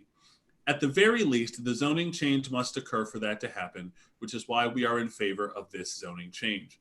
The recent plan, while not necessarily meeting all expectations, does in fact provide for the housing, office, and retail space that meets the diverse needs of the neighborhood. Please do not allow a small, vocal, outspoken group that does not provide an alternative plan for healthcare redevelopment, but simply protests the current transition to mixed use to deter you from moving forward with rezoning. You have a reasonable plan with a vision of what can occur, a difficult achievement for a project of this size. We respectfully request that you proceed immediately with rezoning to allow this consideration to repurpose this location, lest it become a very large, blighted, abandoned building in the neighborhood.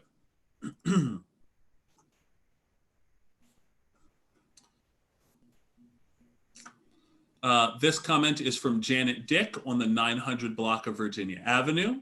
As a resident for almost 30 years in the neighborhood, I am supportive of the mixed-use proposal that has been outlined for this unique property in the northwest quadrant of the city. I am particularly excited by HDC Mid-Atlantic developing affordable housing opportunities.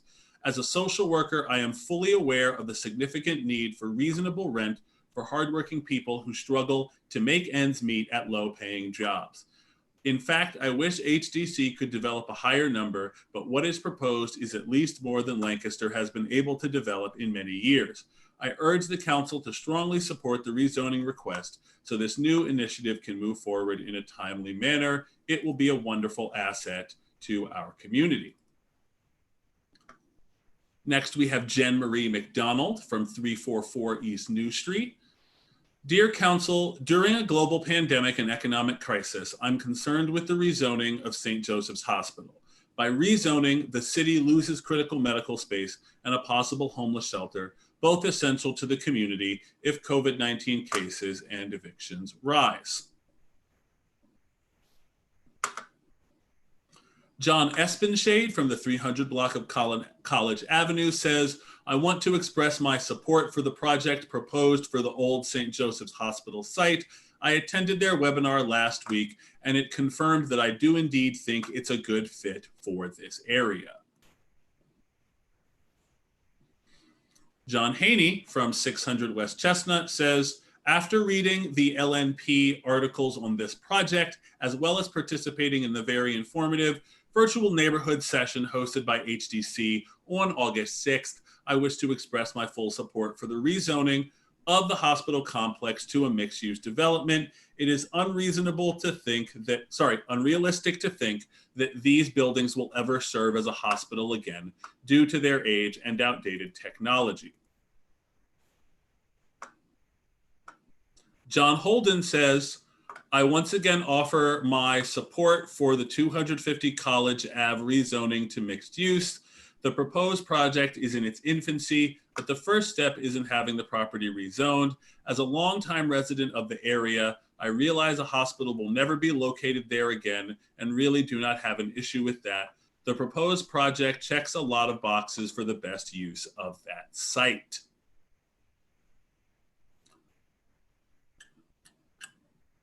Jose Diaz, dear City, Jose Diaz, who's coming to us from Helen Avenue in Manheim Township, and I'm already reading it, but the Lancaster City community does not need redevelopment for the wealthy. On December 15th, 2016, a supposedly novel plan to address the poverty in the city and possibly the county board that was born. Its name is One Good Job. A lot of energy and hopes were placed in this tool as an operational guideline to decrease significantly poverty in Lancaster City. This plan discussed the key conditions that create and promote poverty and isolation from opportunities. Notwithstanding, many of these factors are in place, smothering the possibilities of improvement in Lancaster. Rezoning with a few affordable housing units on this property will not solve the persistent housing problem and will increase the gentrification evident in this city. Not reopening it as a healthcare facility for the community will bring results no different from those experienced by the residents of the Southeast during the redevelopment of the 60s and 70s. A medical institution that has been a pillar for the stability of this community will be gone. We cannot talk about commitment of city government to solve poverty in the community while it is letting UPMC Pinnacle get away with murder. Do not forget that this is the same business organization that once got possibly for cheap the hospital and proceeded to go nonprofit with the help of Pennsylvania taxpayers' money. Do not forget this is the same institution that threatened the city government with withholding the pilot fund donations if their condition as a nonprofit was challenged. Dear council members, do not approve this rezoning project. After all, we are in the midst of a pandemic. Do not fall into the blackmailing of this huge financial institution called UPMC. Support healthcare for all as a human right. Now we're to the K's, folks. Now we have Kirsten Hoover on the 300 block of College Avenue. I am writing to state my support of the redevelopment plan that was released for the former hospital site on College Avenue. I was especially excited to learn about the affordable housing units that will be included, as Lancaster needs these greatly as it continues to become a thriving and strong community. I appreciate the focus on creating sites for locally owned businesses and making sure to build and create spaces, that support the environment by using sustainable building practices. I support HDC and look forward to seeing the project as it becomes a reality.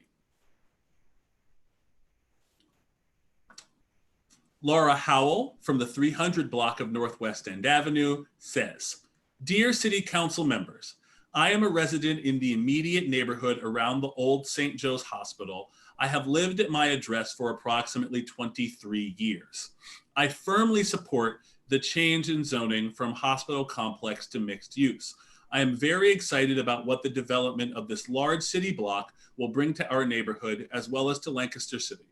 Not only does it support our city through the increased tax revenue, but it helps make our northwest corner of the city even more livable. We will only benefit from the diversity this development will create, both economic, ethnic, and cultural. I am a huge proponent of Lancaster City, and I see this as a total win for our community. Lloyd Hartley on the 900 block of Marietta Ave says, I ask for delay on any decision regarding rezoning of the former St. Joseph property and all other matters regarding this property until residents in the surrounding area have been properly notified in writing about all proposed changes and development plans, as was promised by the mayor at the first informational meeting last year. Thank you. Maria Mitchell from the 300 block of Northwest End Avenue. Members of Lancaster City Council, as a longtime resident of the 300 block of Northwest End Avenue, I am writing in support of the rezoning proposal. I see significant benefits in the plans by Washington Place Equities and HDC Mid-Atlantic to include 100 to 120 affordable housing units in addition to market rate apartments and homes. In particular, I favor the construction of new row homes on Walnut and Northwest End Avenue in keeping with the style of the neighborhood. The current parking lot, empty and desolate, adds nothing to our neighborhood, and it is vexing to walk by the enormous edifice of the former Lancaster Regional Hospital, knowing that housing needs in Lancaster City are pressing while that building remains vacant. This appears to be the chance of a generation to build productively on abandoned sites in a way keeping with neighborhood values and aesthetics. Okay. I will note here briefly and enter into the record, and hopefully, Mr. Harris, we can make particularly these sort publicly available, that I have letters of support here from Marshall Snively from the Lancaster City Alliance and Mike McKenna representing as the president of the Lancaster Equity CDC, which was born in the wake of the One Good Job plan. Pardon me. Just to check, I haven't looked at the video in a second. Everybody's still with me? Great, good. I only have one screen this evening, so I am frantically opening and closing Microsoft Word documents. Min Jung and Michael Hinton, 60 Northwest End Avenue. I am sure that you are aware that the proposed development of the old St. Joe's Hospital includes a 4-story apartment building at 913 Wheatland Avenue. This is a small lot for such a large number of units, 20 to 30 units proposed. I understand the developer needs to have a certain amount of apartments to make the economics of the project work. Where will parking be provided for this tower? There is not enough off-street parking for approximately 40 to 60 additional cars, and any additional parking will be a block to a block and a half away at the old hospital site. Parentheses, if there is additional parking planned, that has not been mentioned in the news reports, and they seem to be very committed to developing every possible section. Close parentheses. Developing the hospital site is a good thing for the neighborhood. Adding so many housing units in a relatively small amount of space will dramatically change the character of the neighborhood by increasing traffic. In addition, we live and operate our business out of 60 Northwest End Avenue. Our parking area is adjacent to the proposed apartment building, and we need to have access to our parking area protected as a part of this project. Next, Nick Hopkins from the 300 block of Northwest End Avenue. Greetings, my name is Nick Hopkins. I live on the 300 block of Northwest End Avenue, just around the corner from the old UPMC, nay St. Joe's Hospital. Sorry, nay as in born as. I've lived on this block off and on since 1961. Wow. I moved away for many years, but returned to Lancaster and to this block because I love the character of this neighborhood and of Lancaster in general. I'd like to say for the record that I am strongly in favor of rezoning this property to mixed use and in favor of the planned development, which will create a mix of single-family homes and apartment and retail and office space with some market rate and some affordable housing options. In my opinion, this will add to the diversity, vibrancy, and livability of this corner of Lancaster. It will also add to the overall supply of high-quality housing in the city, which is key to make the entire market more affordable and accessible to all who want to live here. I understand that there are members of our community who feel that this rezoning permanently eliminates a healthcare resource that was important to the local area. I sympathize with their point of view. However, I think it's unrealistic to think that this property will ever revert back to being an operating hospital. Nor do I think that having a full-service hospital of this type would be the best way to deliver better medical care to the community. Providing universal access to quality healthcare, including preventative, mental, acute, etc., in this city, county, state, and country, goes well beyond trying to force this issue via a zoning ordinance. Having an aging, unused property like the UPMC building sitting in the middle of the neighborhood does absolutely no one any good. Nick Mandalikis, former medical staff president and hospital board member of Lancaster Regional Medical Center, says, thank you for accepting my comments regarding rezoning of the former St. Joseph Hospital. Briefly, I want to support efforts to redevelop the property, especially with the goal of providing affordable housing to the community. However, I also want to encourage you to work on having an urgent care facility at the site. I worked in Lancaster for over 28 years and was on staff at all of the county hospitals, as well as St. Joseph Reading, or more recently at UPMC Pinnacle Harrisburg. I am in Jacksonville, Florida now, but be assured that I left not because of the weather or the desire to slow down, but instead because of an unfavorable medical practice environment there for me. We sadly left that area and our family and friends after I became that UPMC was more concerned about selling health insurance than about having successful medical practices in Lancaster County. It is a poorly kept secret that UPMC pushed Pinnacle to purchase hospitals in Lancaster, Lidditz, York, and Hanover. They only wanted to take over the hospital in Carlisle. The clinic on College Avenue is run by residents from the former Community Hospital of Lancaster, who are now based in Lidditz. It is entirely possible that a future owner of the hospital, now called UPMC Lidditz, would stop the family practice and internal medicine residency programs and close that clinic. You should realize that UPMC provides physician care services at that location, but no longer has a lab or x-ray on site. I am certain that it would be very difficult for someone without a car to use public transportation to travel from St. Joe's to that location on Manheim Pike. I assume the process of evaluating this request for rezoning has involved assessing the ability of other clinics in the city which accept Medicaid to expand their capacity. Those clinics include LGH Residence Clinic, former Southeast, which is Lancaster Health Services now, Water Street and Brightside to expand their capacity. Those are certainly fine facilities, but I believe they already service a high patient volume. You should unashamedly ask UPMC to commit to running the clinic in the future and consider whether that responsibility can be transferred to a future owner of their local hospitals. I would further require them to provide the previously mentioned ancillary services or provide a shuttle to another facility where they perform phlebotomy and x-rays as a condition of agreeing to this rezoning request.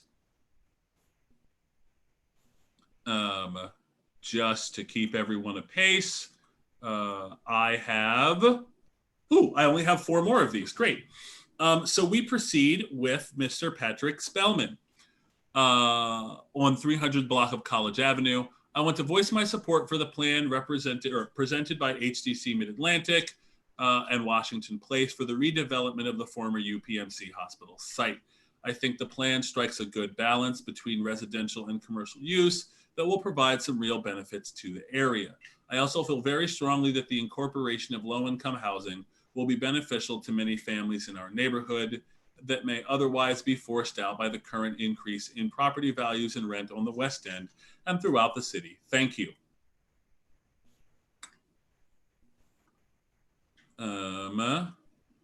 This next one is from Mr. Baldridge, representing the Lancaster Chamber of Commerce and Industry. It is a letter of support, and I ask that Mr. Harris add it to the record and again, make these publicly available. I'm recognizing now that that is in part your part of the store, Ms. Strazo, at least I think in part, but whatever council can do to aid you in making the organizational public comments available, please let us know. Just want to prioritize residents as we have a limited amount of time. This one is from Wilson Brown at 910 Marietta Avenue. I'm going to read as much of this as I can.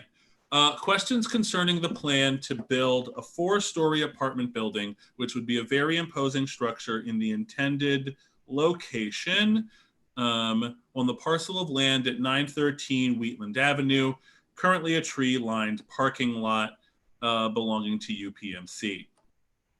What would be the ratio between the exterior horizontal dimensions of the proposed 4-story building and the outer dimensions of the land parcel? Differently stated, how much surrounding space would remain from the outer edge of the building to the outer edge of the property in all 4 directions? 2, is it feasible to house 20 to 30 families decently in 4 stories, which would mean 5 to 8 families per story, of a building of the size that could reasonably be accommodated by a parcel of land the size of 913 Wheatland Avenue, namely 0.32 acres? 3, to what extent and in what respect has consideration been given to the question of the compatibility of the building with the neighboring residential properties with respect to the size of the building and its envisioned architectural character? 4, what effect is the addition of 20 to 30 families densely situated in the rather small parcel at 913 Wheatland Avenue projected to have on water pressure, stormwater runoff, the capacity of 7-inch sewer lines, and the availability of parking? 5, the foregoing question may be all the more important when it is considered that the property occupying most of the block immediately to the south is the site of a large condominium complex comprising 135 units. What is the projected impact of further increasing the density of this already populated area on water use, sewer use, and parking space? 6, what method is being foreseen for waste disposal? A, are dumpsters being envisioned in the rear? B, if so, what means is being foreseen for necessary heavy vehicular access to that area? And C, again, if the use of dumpsters is being envisioned, has any thought been given to the inevitable noise disturbance that will create? 7, typically, when the rear boundaries of residential properties on parallel streets abut one another, an alleyway is built between them in order to provide a combination of access to the rear of the properties in the interior of the block. What provision will be made for such a need? 8, several of the properties adjacent to 913 Wheatland Avenue already enjoy the benefit of long-established easements, creating a right-of-way running along the eastern boundary of 913 Wheatland Avenue. What provision will be made for maintenance of that right-of-way? 9, the 900 block of Marietta Avenue, the 10 block of West End, and the intersection of Marietta and West End are becoming increasingly intrusively noisy with the ever-growing volume of traffic moving on those streets and through that intersection. What additional measure of vehicular noise is likely to be added to the surroundings by the significant increase in population density? 10, in view of the unsuitability of the size of the projected apartment building, has consideration been given to building a single-family residence or a pair of townhouses at 913 Wheatland Avenue? 11, how will the proposed apartment building affect access to the rear of the properties on the 900 block of Marietta Avenue by emergency vehicles, such as fire engines and ambulances, should such access become necessary or advantageous? And 12, perhaps even more fundamentally, will the proposed construction permit emergency access to the rear of the proposed 4-story building itself? Okay. If I may, Council President, may I? You may. Just to clarify that the zoning conversation that we're having tonight is not related to the Wheatland Avenue property, but it is related to Fit to College Avenue. And so for those that are listening, I just wanted to make a fine point on that. Right. There's a whole other process for that property. That is correct. Real quick, Mr. Delps, what is 913 Wheatland currently zoned? Mixed use. It's the 913 Wheatland Avenue parcel is currently zoned as mixed use. Okay, great. So it would not go through its own separate rezoning process, but something different. It would not. That is correct. Great. Mr. Harris, I know there was a lot, with the exception of the institutions, was that all of the comments that have been submitted? It is, Mr. President, as of 5 p.m. today. Thank you. Okay, we are now moving into, oh boy, vocal public comment. I received contact from a Mr. Eric Fisher that he would prefer his comment, which I do have, not be read, but that he would be calling in to speak his comment aloud.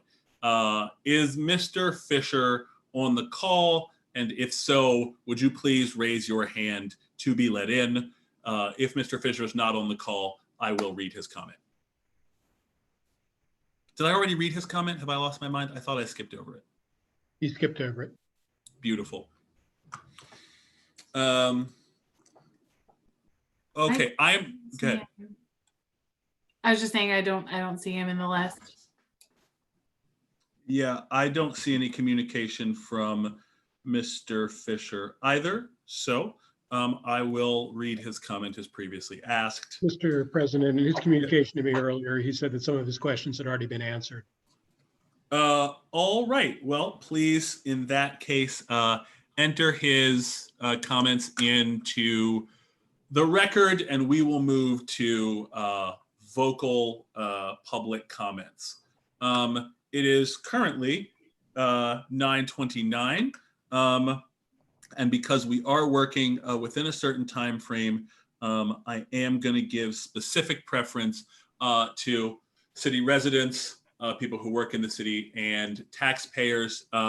And please, please, please, everyone keep to the 3-minute time limit, because otherwise we will not be able to accommodate all of you. We will be here till 10 p.m. just on this item as it stands. Let us please begin with, I have up first Ms. Stephanie Bradford. So let's add Ms. Bradford to the meeting.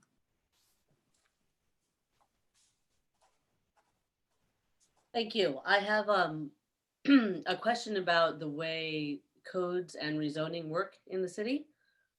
If the property were to be rezoned, the former medical property, and I am actually in favor of that, my question is, can there be details or parameters added to that? So for instance, could it be required that anybody who developed that property make sure that there is affordable housing? Could it be required that there be some sort of medical facility that accepts Medicare and Medicaid recipients be part of that? Or is it simply a rezoning, no details allowed? Thank you.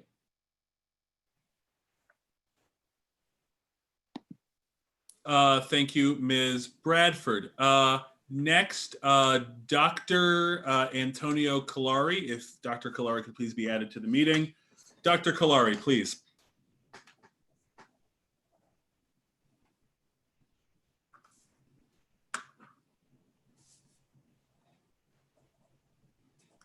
Dr. Kalari.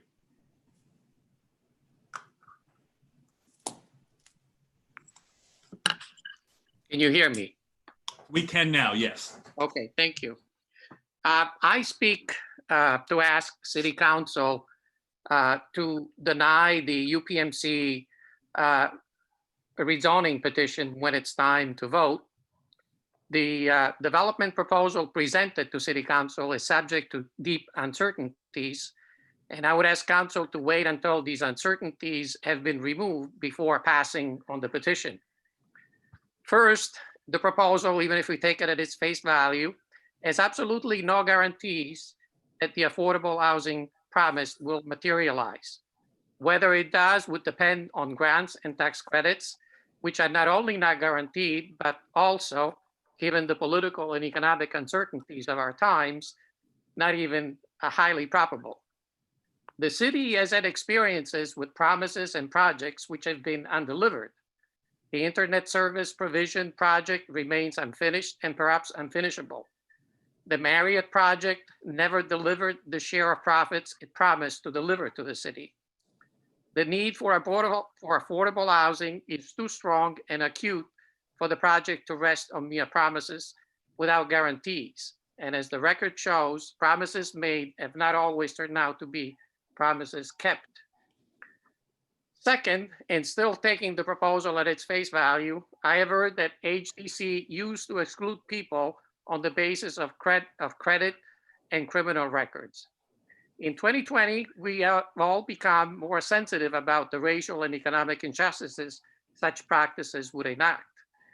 Now, it's good that HDC is revisiting its tenant selection criteria, but the new policies have not yet been spelled out, I don't think, and it is not unreasonable for City Council to wait to see what the practices will be before approving this. Third, and more broadly and beyond the proposal's face value, and this is a point that other folks have raised, we are in a time of great general medical and economic uncertainty, and the needs both for medical services and affordable housing might be much greater 6 months from now than they are right now. And if the proposal is accepted as it is, it may be too late to go back and meet the needs as they present them. And I will also now add a comment about comments received last time and now about the project, the property not being usable for medical services. Well, UPMC bought it when it was zoned as a hospital. So you think that they would have known, right, that the property was usable for whatever it is that they bought it for. But really what's behind it is that they were planning to close down the property as part of their consolidation and concentration reorganization. City Council now has the ability to say no to that type of intervention, which takes healthcare away from the community. City Council can be creative and ask UPMC to make the property available at much lower cost so that the savings could go to affordable housing and to other amenities that the community would like to have. City Council is not helpless here. City Council can force UPMC to deliver more value to the community. And I hope City Council does that. Thank you. Thank you, Dr. Kalari. Next on my list, at least, I have Mr. Anthony Dastra. So if we could add Mr. Dastra to the call.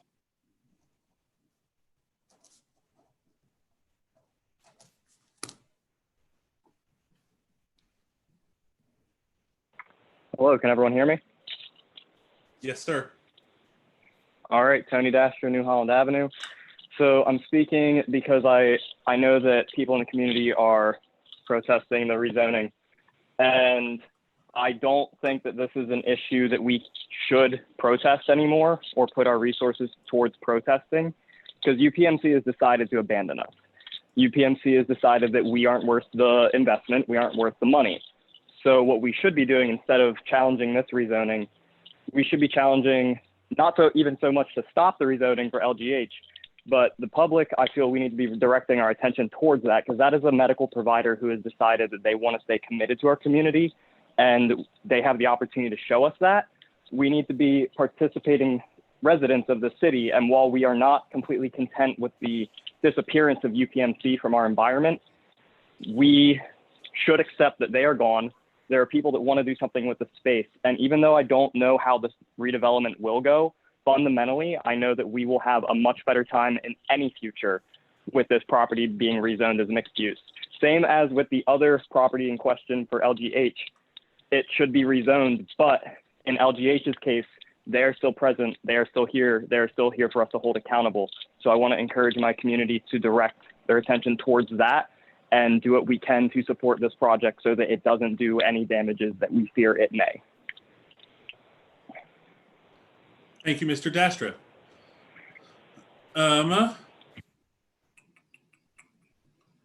Next, I have Ryan G. Ms. Strazo, if we would please add Ryan to the call.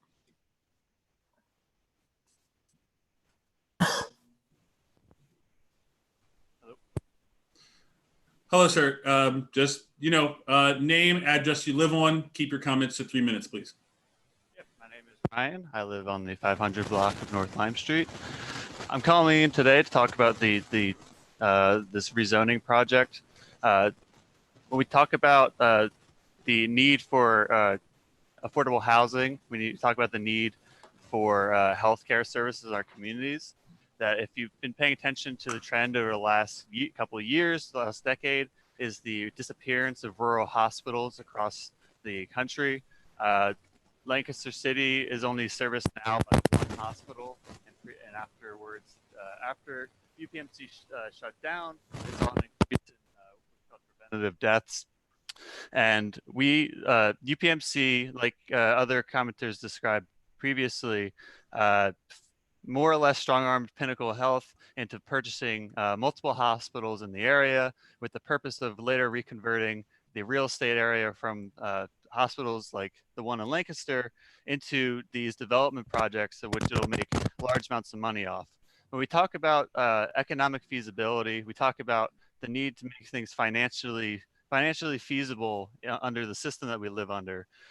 We talk about the scarcity of resources, and we look to the federal government as our only way to receive the resources necessary to fix the problems of our community. That we look at, the resources aren't scarce. The resources aren't just not there. The resources exist, but where do they exist? They exist in the banks, they exist in private equity firms, they exist in these large multinational corporations like UPMC, and also these huge developers, as well as individual billionaires who have massive amounts of equity, massive amounts of assets that exist only for their own purposes. But when we look at problems, we look at homelessness in our communities, we look at a need for healthcare in our communities, that we can take a rational system would understand that when you have a homeless person on the street, you give them a home. This project, at the very minimum, won't even provide that. You can't even provide a housing for the homeless, the ones that need it the most. When we have communities have a bedrock of their community are these large healthcare centers that provide necessary medical treatment that they otherwise might not be able to have access to. When all these are decided from far away by large corporate billion-dollar multinational corporations like UPMC, we are left with the false choice that we can't fix our problems, that we can't fix our need for healthcare, we can't fix our need for affordable housing, and that we have to pit those against each other in order to successfully live as a society. It's absolutely absurd, and it shouldn't be accepted. So vote no on the rezoning. Thank you. Thank you. All right. Can you all still hear me? Excellent. Up next, it appears that we have Bud Hartley. So if we could add him to the meeting. Pardon me. Is it Father Bud Hartley? Just want to be sure that I know how to address you correctly. That's fine. Father is fine. Great. Father Hartley, please go ahead. The 924 block of Marietta Avenue. And I want to speak in behalf of the most vulnerable people in our city and urge City Council to seize on this opportunity to provide shelter, homes for those who can't even afford the affordable housing, which are quite a few people in Lancaster. You can use this situation to produce in our city suitable housing for them, and that will benefit all of us, but particularly them. And so I speak in behalf of those who are needing shelter desperately in Lancaster. Thank you. Thank you. All right. Next we have Ms. Tammy Rojas. Please add Ms. Rojas to the meeting. Tammy, you know the drill. Name, street, please keep your comments to 3 minutes and go ahead. All right, can you take the, sorry, little Oh, you're technical fine. problem there. So you can hear me? Okay, good. Yep. All right, I have a preliminary remarks. I'm just bringing it up. I'm sorry. Joys of technology. Okay, here we go. I live on West Vine Street, by the way. My name is Tammy Rojas. I'm a member of Poor People First PA and the coordinating committee of the PA Poor People's Campaign and National Call for More Revival. I'm here to state that we are against the rezoning of the St. Joseph Hospital property being requested by UPMC, as well as the redevelopment plans put forth by Washington Place Equities and HDC Mid-Atlantic, and I will share why we are making this stance. We are against the current rezoning and redevelopment plan because we are clear about how the COVID-19 pandemic and economic crisis is affecting us. We are facing an existential public health crisis and an economic depression across the United States. This plan will unlikely come through as is, and what we will get will not meet the needs of our community. Instead, it will continue the gentrification swooping through our community and continue to cause mass displacement of people of color and the poor. Poor People First PA and the PA Poor People's Campaign have been calling out UPMC across the state over the last several months. UPMC bought 4 hospitals as a package deal, and they are organizing to turn 2 into luxury housing and other things we do not need. Keeping St. Joseph Hospital property currently zoned as a hospital complex zone secures us in being able to use the facility if we see a severe spike in COVID-19 cases. The United States is being hit extremely hard by COVID-19, and the reason for this is because of decisions that profiteers like UPMC and our elected officials are making. UPMC has a legal obligation as a nonprofit charity to make sure the needs of the communities they serve are met. By the end of the year, when all moratoriums are lifted, approximately 40 million families in the United States will become homeless. Some states have already been experiencing mass evictions. That number only reflects renters. It does not take into account all the homeowners who will face foreclosures. Those same people are also losing their access to the needed healthcare services during a pandemic. An HC zone can be used for more than just a hospital. One example is a homeless shelter. Another is a medical clinic. And we will have a severe need for these services that we can utilize this space for. We must not jump on this current proposal because it will not be useful for those who will become homeless during our government due to our government's inaction on this crisis. UPMC should not be given a pass so they can continue to profit heavily off the pain and suffering they have caused our community. Too many communities have allowed UPMC to stomp on them. We can't do that. We also shouldn't be placing the opinions of those who are economically comfortable at the center of this decision, who will benefit from the rezoning over the needs of over half this community who are poor and struggling and whom St. Joseph Hospital served for over 135 years. Our demand for now is simple. No to the UPMC rezoning proposal at this time. We need to get through this pandemic first. Thank you, Ms. Rojas. We're at about 4 minutes time now. Thank you. Next, I have, okay. I guess that's as efficient. Please add Nick to the meeting. Nick, name, street you live on, 3 minutes, please. Can you hear me? I can hear you, Nick. Nick Zaveri Hiller, East Lemon Street. I just want to make a quick point because it's been over 1.5 years now of fighting against this foreclosure, or against the closure of the hospital. So you've heard me speak multiple times on this. But I just want to again remind folks that this began when UPMC, a $1 billion corporation, decided to abandon us. And they have yet been held accountable for that abandonment. And I want to remind folks of that because we hold the chips.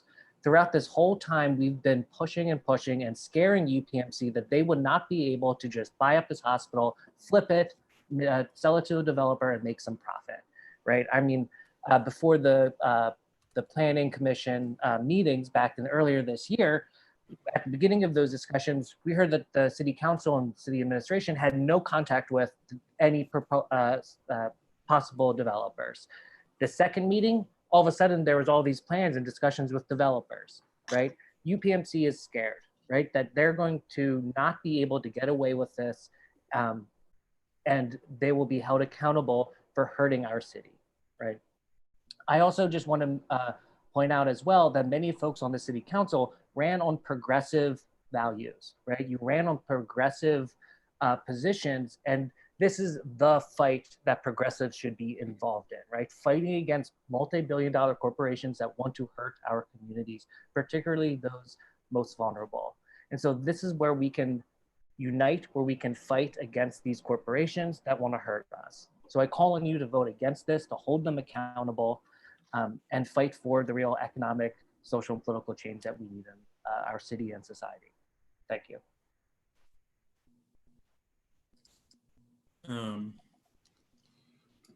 Okay.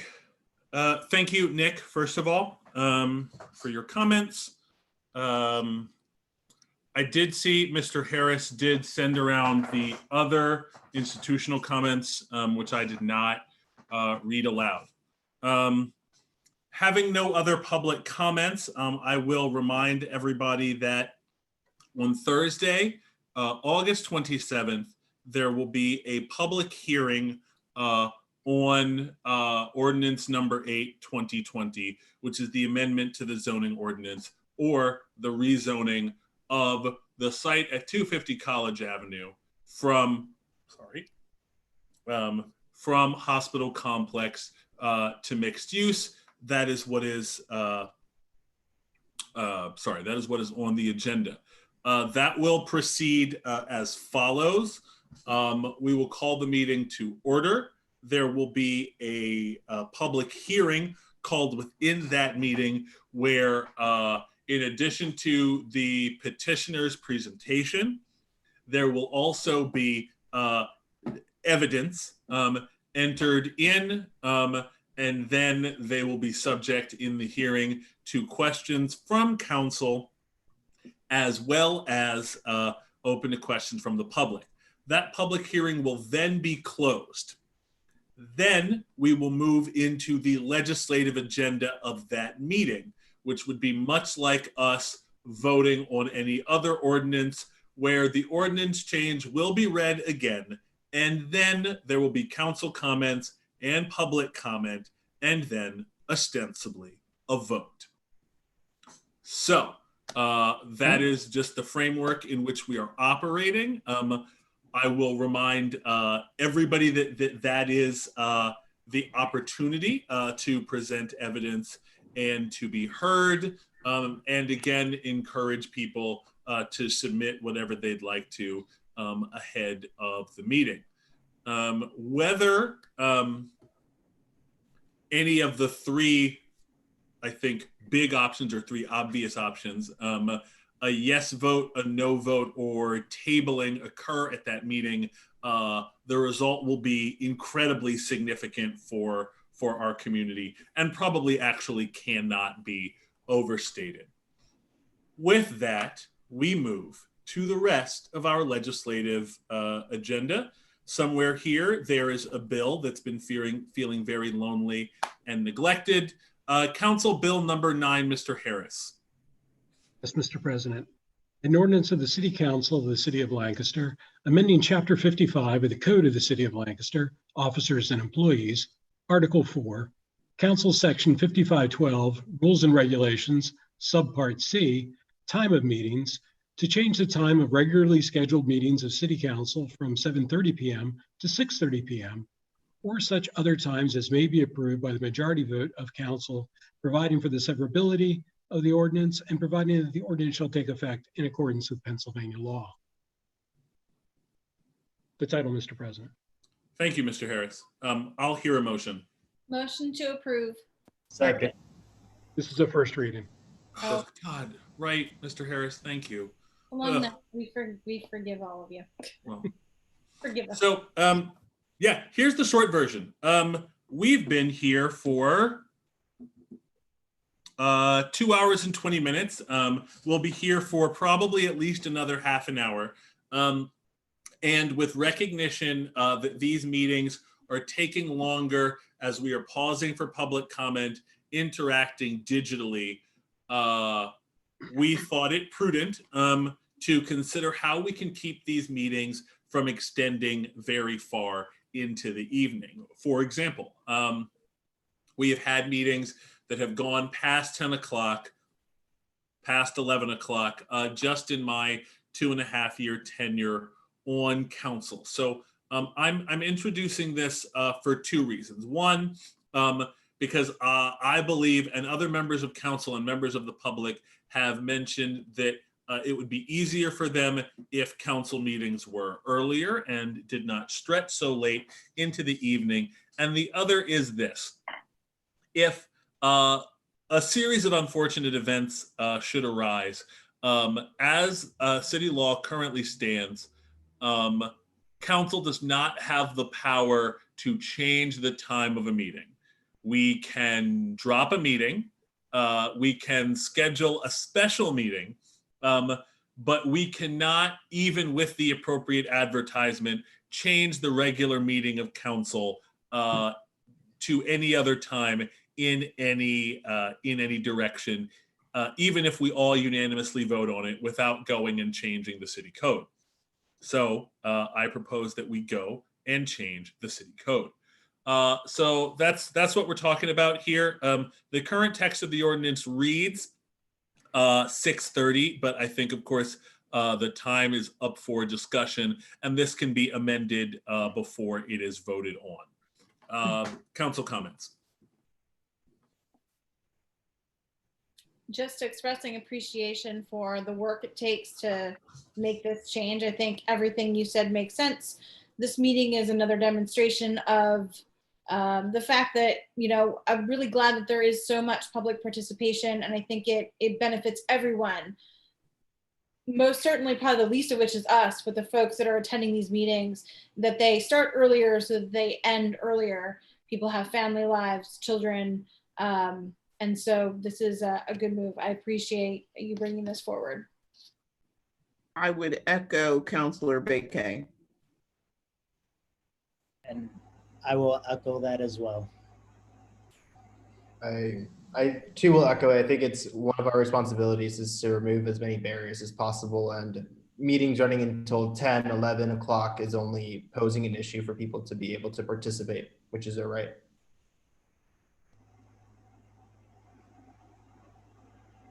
Are there any other council comments?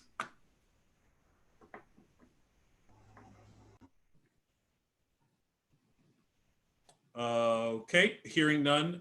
Any comments from the public? Yep, so I'm seeing Nick. Let's go ahead and add Nick in. Hi, Nick. Hi, Nick. East Lemon Street. Just a point of clarification. Is this changing the ordinance so that it's permanently at 6:30, or that City Council can change the time based on majority vote? Yeah, Nick, it's both.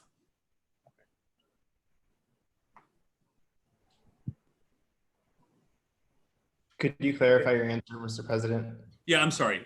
You're right. That was unclear. So this would change the regularly scheduled time for meetings of council to 6:30, and it would also allow council to not change the regularly scheduled time of council, but to change the time of an individual regular meeting of council to a different time by the process of a majority vote of council as held at a public meeting. So for example, if we knew that something really momentous was going to happen on Tuesday, the 25th at 9 p.m. And knew that we would essentially be forcing people to choose between that and the council meeting by keeping the council meeting in its regular time, we could not at this meeting vote to change the time of that meeting. we would have to go through a two-step ordinance change process, even to move the time of that individual meeting. And that was a flexibility it was thought that we could use. So both of the things that you mentioned are in the proposed ordinance, Nick.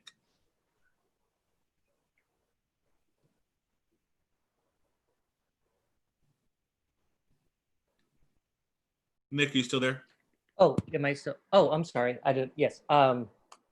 Sorry, the virtual stuff. I will just only express concern about the advertisement of the time change. If let's say, there's something to be voted on that day in which certain city council members may not want public discourse around, and change it so that it's actually more difficult for folks to attend instead of making it more accessible. So I just wanted to voice that concern.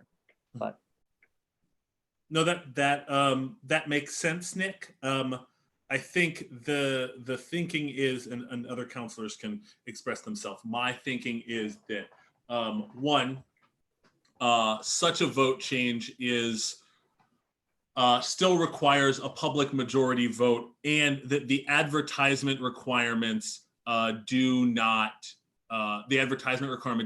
change. So we could not say, make this decision behind closed doors or outside of the given advertising requirement. So we could not change a meeting tomorrow to 10 p.m. Though it may be worthwhile to amend the ordinance as proposed to prevent it from being before or after a given time. In any case, Nick, thank you for your comments. We're gonna move on to the next two. Thank you. Okay. Please add Mr. Blanding Watson to the meeting. I just had a question. My name is Blanding Watson with the NAACP. Will this be the last? You said this will be the last hearing before you vote at the end of August. Is that accurate? Well, I'm sorry. On the UPMC matter? Yes. Or would there be more hearings held for the general public? So the public hearing, I should really not be answering this now because this is really about the other ordinance change, but the public hearing is scheduled for August 27th. That could be the last meeting. It could also not be the last meeting. So it is on the table or off the table to be voted on the 27th after the public hearing, though council does have the option at that meeting to vote no, vote yes, or further table that item for additional consideration. Okay, thank you. Sorry to all the parliamentarians in the room. Please add Ms. Tammy Rojas. Go ahead, Tammy. Yeah, hi. So I think my one question, sorry again, echo, was answered, but I just want to say that I appreciate the thought and wanting to try to think of things to be more accessible. And I just want to point out that there are many that don't even know how to get on Zoom, and I really struggled with trying to show people today. If there's a way we can seriously show people how to even participate in these meetings and be intentional about who we're showing to do this, we need to understand that a certain group of folks this needs, more accessible. But I just wanted to say that. Thank you. Thank you, Ms. Rojas. That's well taken. Okay. Well, this is a first reading. So provided there are no additional public comments, we will move along, which brings us to our second. Oh, no, it does not. It brings us to resolutions. Got ahead of myself. Administration Resolution number 40, 2020, Mr. Harris. Yes, Mr. President.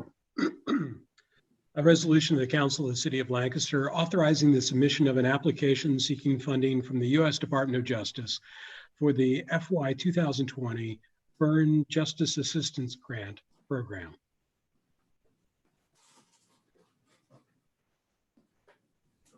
Mr. President, that's me. I believe Captain Umstead has been patiently waiting to talk to us about this. Excuse me, Mr. Garcia Molina, I need a motion in a second before we move on with this. Yep. I make a motion to adopt resolution number 40/2020. Second.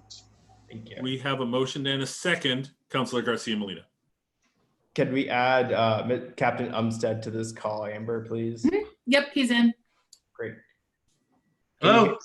Hello. Thanks for being patient. Good evening.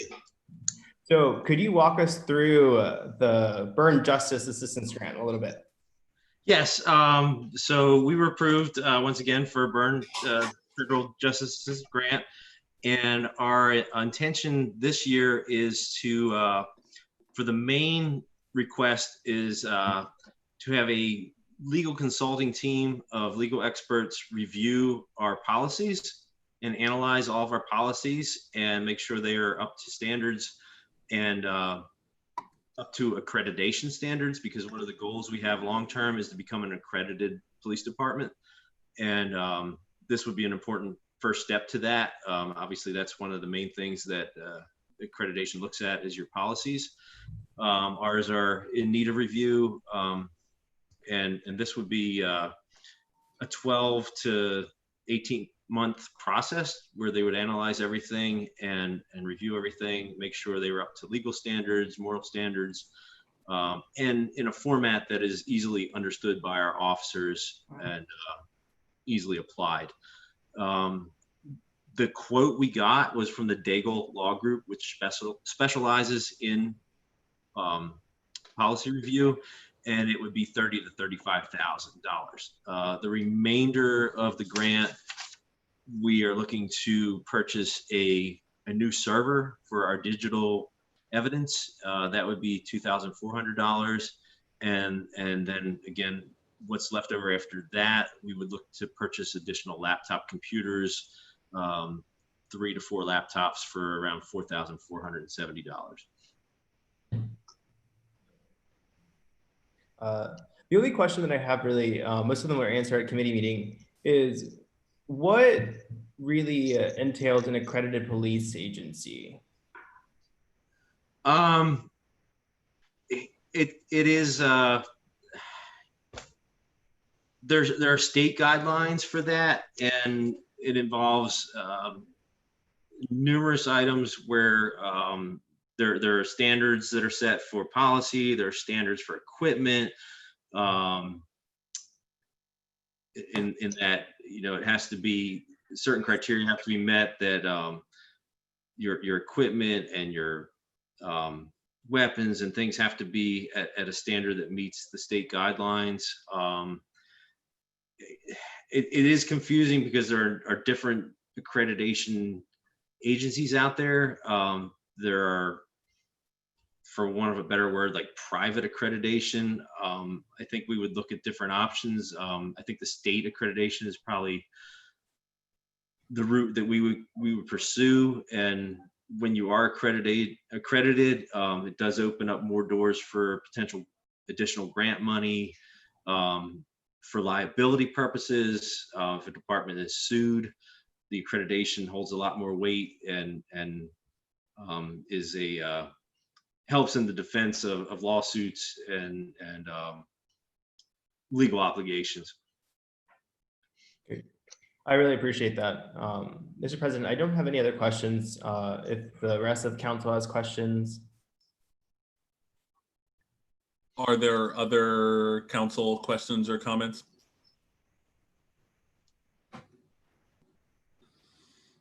Okay, well, this is a resolution and not a first reading of an ordinance. You would think that after like 2.5 years, I'd have that down, but I'll get it one of these days.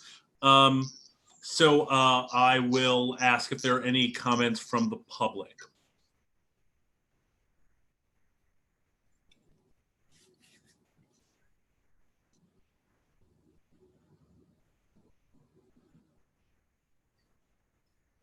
All right, hearing none, Mr. Harris. Mr. Roya. Aye. Ms. Baker? Aye. Ms. Craig? Aye. Ms. Diaz, Aye. Mr. Garcia Molina, Aye. and President Smith-Waddell. Aye. Thank you, Captain. Thank you. Good night. I apologize, everyone. I'm having some trouble with my webcam here, which is why my video keeps going out. That brings us to Administration Resolution number 41, 2020, setting the, you know what, Mr. Harris, please go ahead. A resolution of the Council of the City of Lancaster, amending Administration Resolution 8, 2002, to add a fee for submitting an application for a small stormwater project as defined in Section 260-2 of the Code of the City of Lancaster and required Section 260-501B4 of the Code of the City of Lancaster. Motion to approve. Second. We have a motion and a second. Is this you, Mr. Hopkins? It is, and I feel like I really, since it's 10 after 10, I should be voicing my support for the change of council meeting times to 6 o'clock. As I talked about at the Finance Committee meeting last week, this is really more of a housekeeping issue. We have long been charging, actually even before the stormwater management system was in place, charging a $30 fee for the permit for small projects. It is not specifically included in the list of fees that we have for stormwater project reviews. And we identified that several weeks ago as Ruth Hocker was going through those various fees. So we wanted to bring this resolution forward so we get the fee on the official list.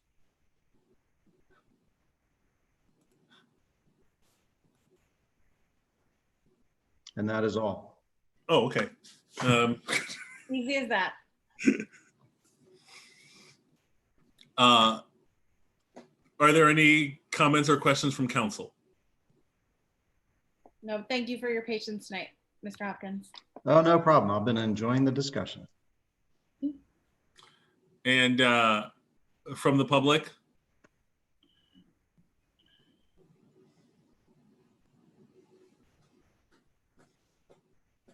All right, well, somewhere there's a stormwater employee who's disappointed the public doesn't find this more engaging, but they're not on the meeting tonight. So great. Mr. Harris.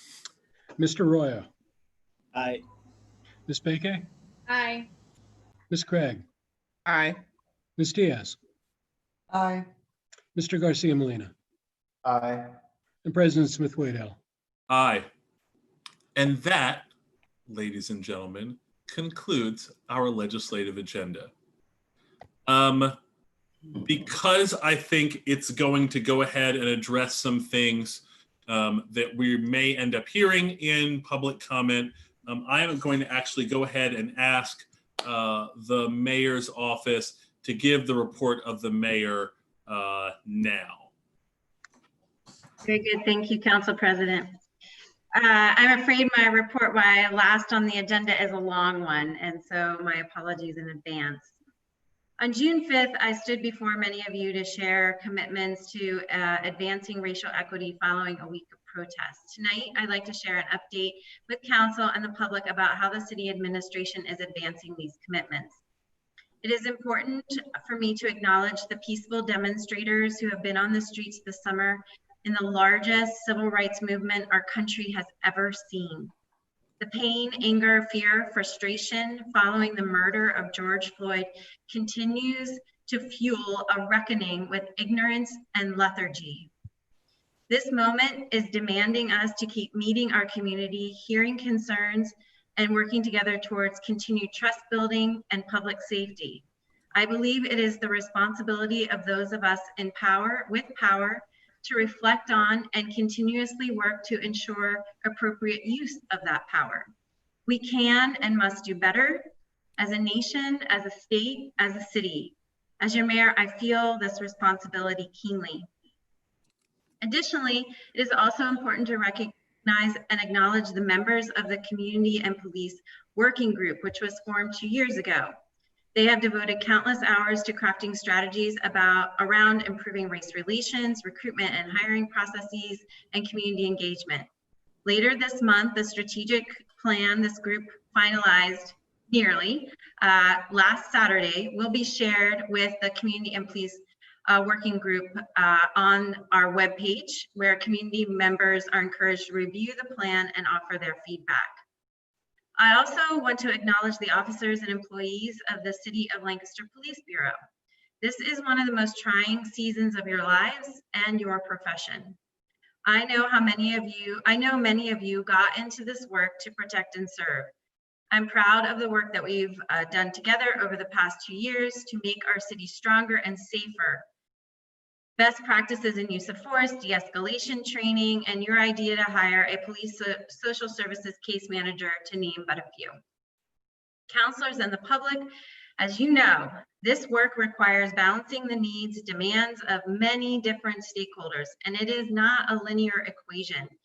It's also not a zero sum of an either or situation. For example, this summer I've heard calls for both defunding and reallocating the police budget, along with requests for more policing in our neighborhoods. This is a city with diverse and far-reaching perspectives that must be heard as we work to meet our residents' needs related to safety together. I want to anchor the rest of my remarks tonight and all of our future conversations in 3 things. Our mission: building a stronger and more equitable Lancaster block by block. It's what drives me and the decisions that I make. To accomplish this, we have to make sure that the city government is rooted in equity, that we are using an equity lens to guide us in every area. We have to keep looking in the mirror for ways that the city needs to change, creating plans, and since change can't happen overnight, creating clear time frames for accomplishing change. It also means supporting, challenging, and setting a bar for our community around what equity means and looks like in a city that is a majority people of color. A city with a 26.5% poverty rate, a city that is 38% housing cost burden. That is more than 8,000 households. That is driving the conversation that we had earlier tonight, and it's an important one. This means setting more ambitious community-wide goals around affordable housing and good jobs, ensuring that our own tools and resources are directed towards those goals, and challenging and supporting our partners in the nonprofit and private sectors to do the heavy lifting, because it will take all of us. Second, to welcome new ideas, solutions, and approaches to the challenges in front of us. This is not an either or moment or an us versus them moment. This is going to require the ongoing work of building trust and creating space for new ideas while keeping focused on larger issues that we are seeking to address. Third, transparency and engagement. Local government, of which all of you are part of, is perhaps the most transparent and engaged unit of government. We're neighbors. We see each other on the streets, at market, and all of the other places that we find ourselves being in community and part of community together. I'll also acknowledge the challenge of communicating all of our efforts while keeping all of the balls in the air and the work moving forward. So with that all in mind, I want to share with City Council and the public a lot of the good work that has been happening since June 5th. We posted the commitments of June 5th front and center on our city website. I'm sure you've all seen those, but if you have not, please take a look. All of these things still hold. The additional work that I was sharing tonight will be posted alongside it. And so please consider this a next chapter in a book with more to be written. So starting with the Police Bureau. Providing a report regarding the use of force utilized during the week of May 31st, specific to the demonstrations. Chief Berkeyheiser is finalizing that report and it will be shared with you later this month. And I will share the details of those about the timing as I have them. Providing an exhaustive public report on the use of force over the past 2 years and publishing that online. And regularly updating that. Completing an analysis of service calls by type. A fellow from the Harvard Business School is completing this analysis, and there is a lot we are learning about our community needs based on the 84,000 calls for service the Bureau receives annually. Further revising recruitment and hiring processes to increase opportunities for hiring of more women and officers of color. This is also directly tied to the Community Police Working Group strategic plan. Performing a comprehensive policy review to prepare our Police Bureau for accreditation. You just heard Captain Umstead talk about this as part of a larger accreditation process. Making other police policies publicly available in addition to use of force. And hiring that second police social services case manager, which is just to acknowledge that that process is underway. The position has been posted and applications have been received and are being reviewed. Next, in administrative services. We've created a new position within HR, the Leadership Development and Diversity Manager. This position is now held by Sharon Allen Spann. And we are beginning to roll out our diversity programming here in the city of Lancaster, beginning on August the 16th.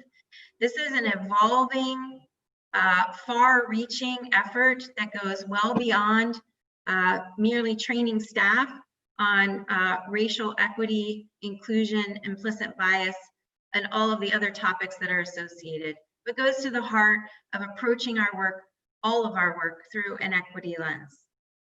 Commissioning an annual HR report, examining internal complaints, turnover, investigations, evaluations, and patterns of promotion by department. Investing in information systems so that we can measure the impact of city programs, track progress, and make data-informed decisions. An analysis of our civil service requirements to create equity in promotion and hiring. And assigning human resource business partners to each department to align our objectives, including equity, to the work of that department. And this speaks to the reorganization that is happening within HR to address issues around diversity, equity, and inclusion, including the new position I mentioned, as well as these business partners to support each of the areas of operations within the city government. Next, our Department of Neighborhood Engagement. We're going to be holding City Government 101 trainings for residents, which will be available live and recorded so that we can have a shared understanding of local government and how it works. This is something that was requested for and responded to on behalf of members of our community who participated in the protests. Publishing a description of all units of government and their roles, responsibilities, and contact information. We'll link that document to this post.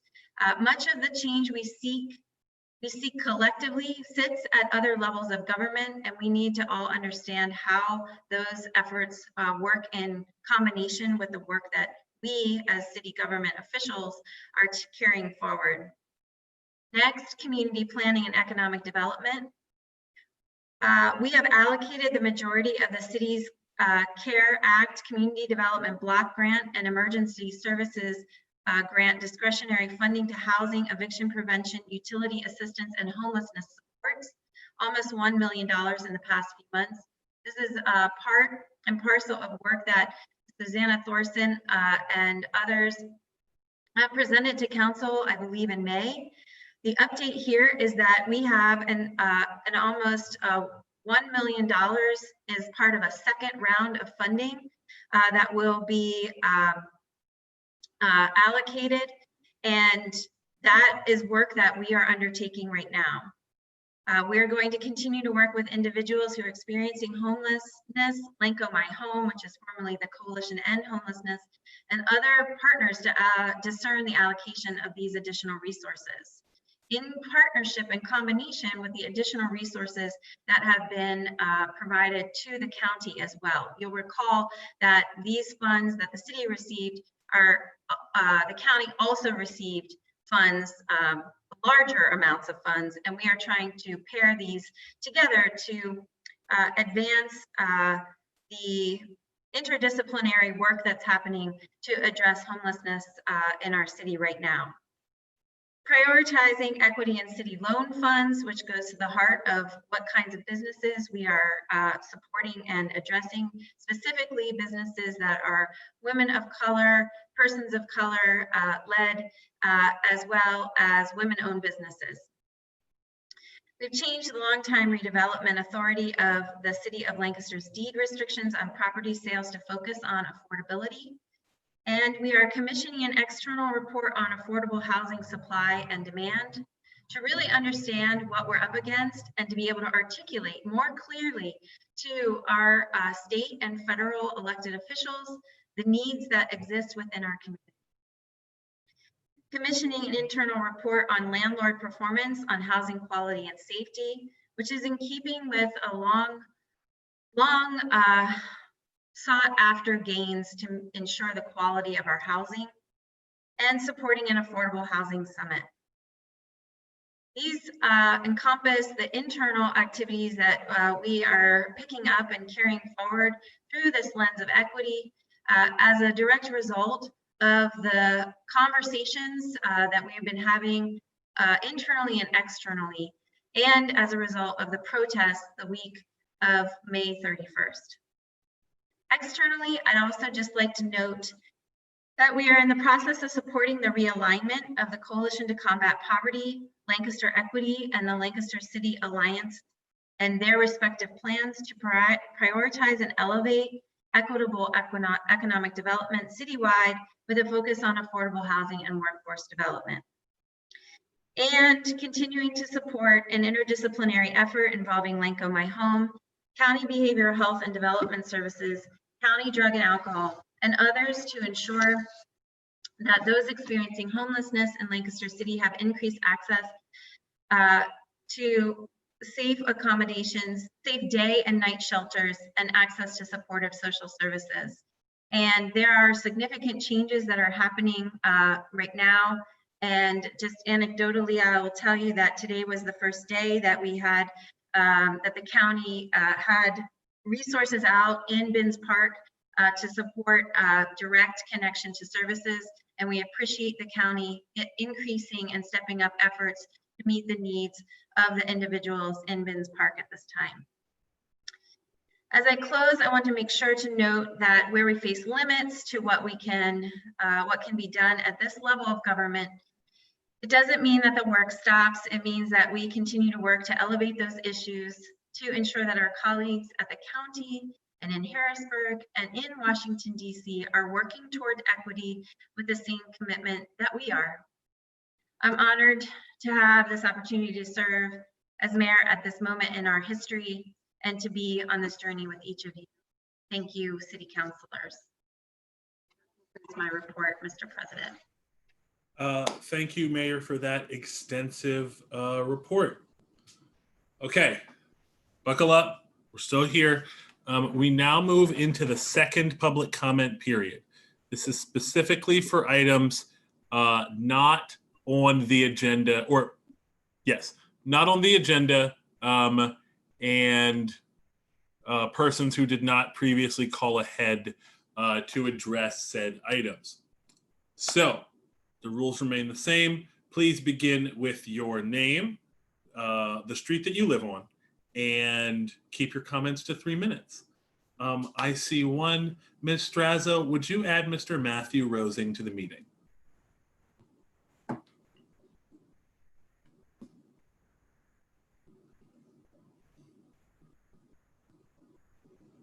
Hi, can you hear me? Matthew, we can hear you. Good evening. Good evening. My name is Matthew Rosing. I live on West Vine Street here in Lancaster, PA. I'm the co-coordinator of the Lancaster Healthcare Rights Committee of Put People First PA and leader in the Poor People's Campaign, a national call for moral revival. I want to restate, we all know that we are in the middle of financial disaster. We're in the middle of a worldwide pandemic that has no end in sight.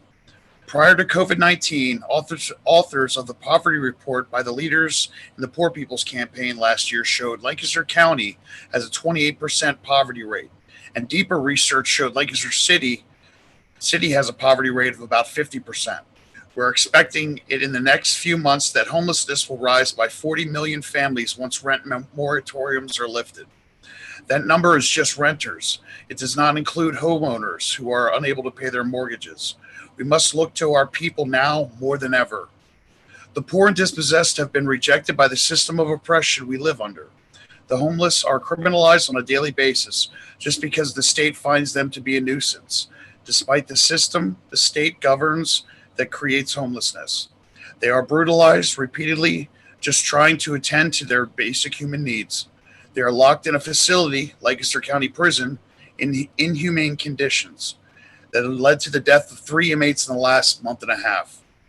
We demand Lancaster City Council and administration rescind Ordinance 15/2016, i.e. Administration Bill number 14-2016, enacted November 22nd, 2016. Police brutality runs rampant in our city. The recent BLM protests over the last few months have shown a spotlight on that very fact and reared its ugly head again at the March to End State Violence Wednesday, August 5th, and continues to do so. We support the demands made by others in the immediate for the immediate termination of Officer Capel.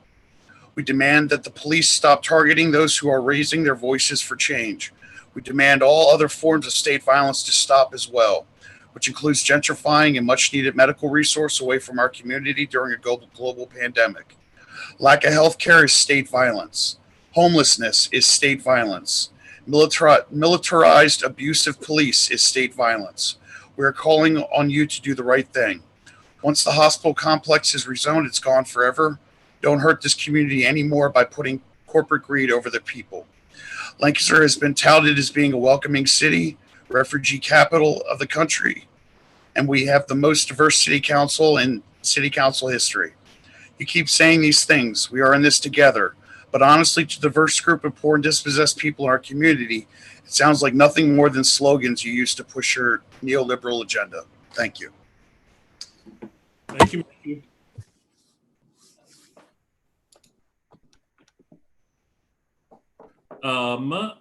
Ms. Strazo, would you please add Tiffany to the meeting? Hello again, Tiffany. Can you hear me? We can. My name is Tiffany. I live on East Filbert. I'm president of the Lancaster County Homeless Union. I'm also a member of the Put People First PA and Poor People Campaign, a national call for more revival. As the president of the Lancaster County Homeless Union, I'm bringing to your attention the demands that we would like. First off, I'd like to start off by saying we aren't drug addicts like we're classified. Like we don't have nothing to do. We're human beings just like all of you here. I just feel as a member of the community that just because we're having hard times that we get looked at as a community disturbance, which we're not. I would also like to speak on supporting the fire or whatever of Officer Capel. I think him amongst other officers, which I'm not naming, don't need to be on the force. But the homeless community is actually a can group of individuals that struggle more every day. We want to be able to feel like everyone else. There's not one person that can say that they are perfect and have no issues. We all do. But just because we look different from all of you, don't mean we are different. So I'm going to end with saying this. We are all God's creation, created in his image. So think, what would Jesus do? But also in closing, I would like to invite all of you to a meeting to discuss poverty and all the interlocking injustices with me and a couple other people. Okay, thank you, Tiffany. Do we have any other public comments this evening?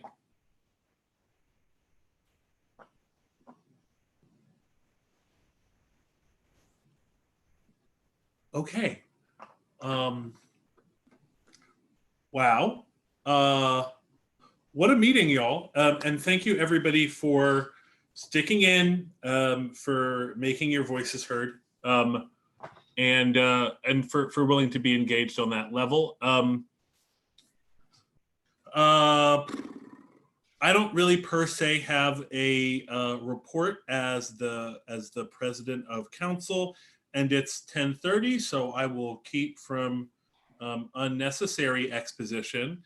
Are there any council comments?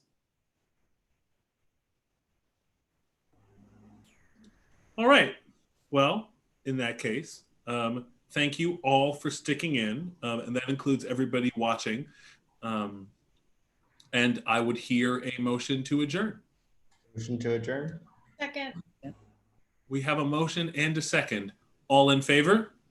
Aye. We are adjourned. Thank you, everyone. Good night, everyone. Good night. Right.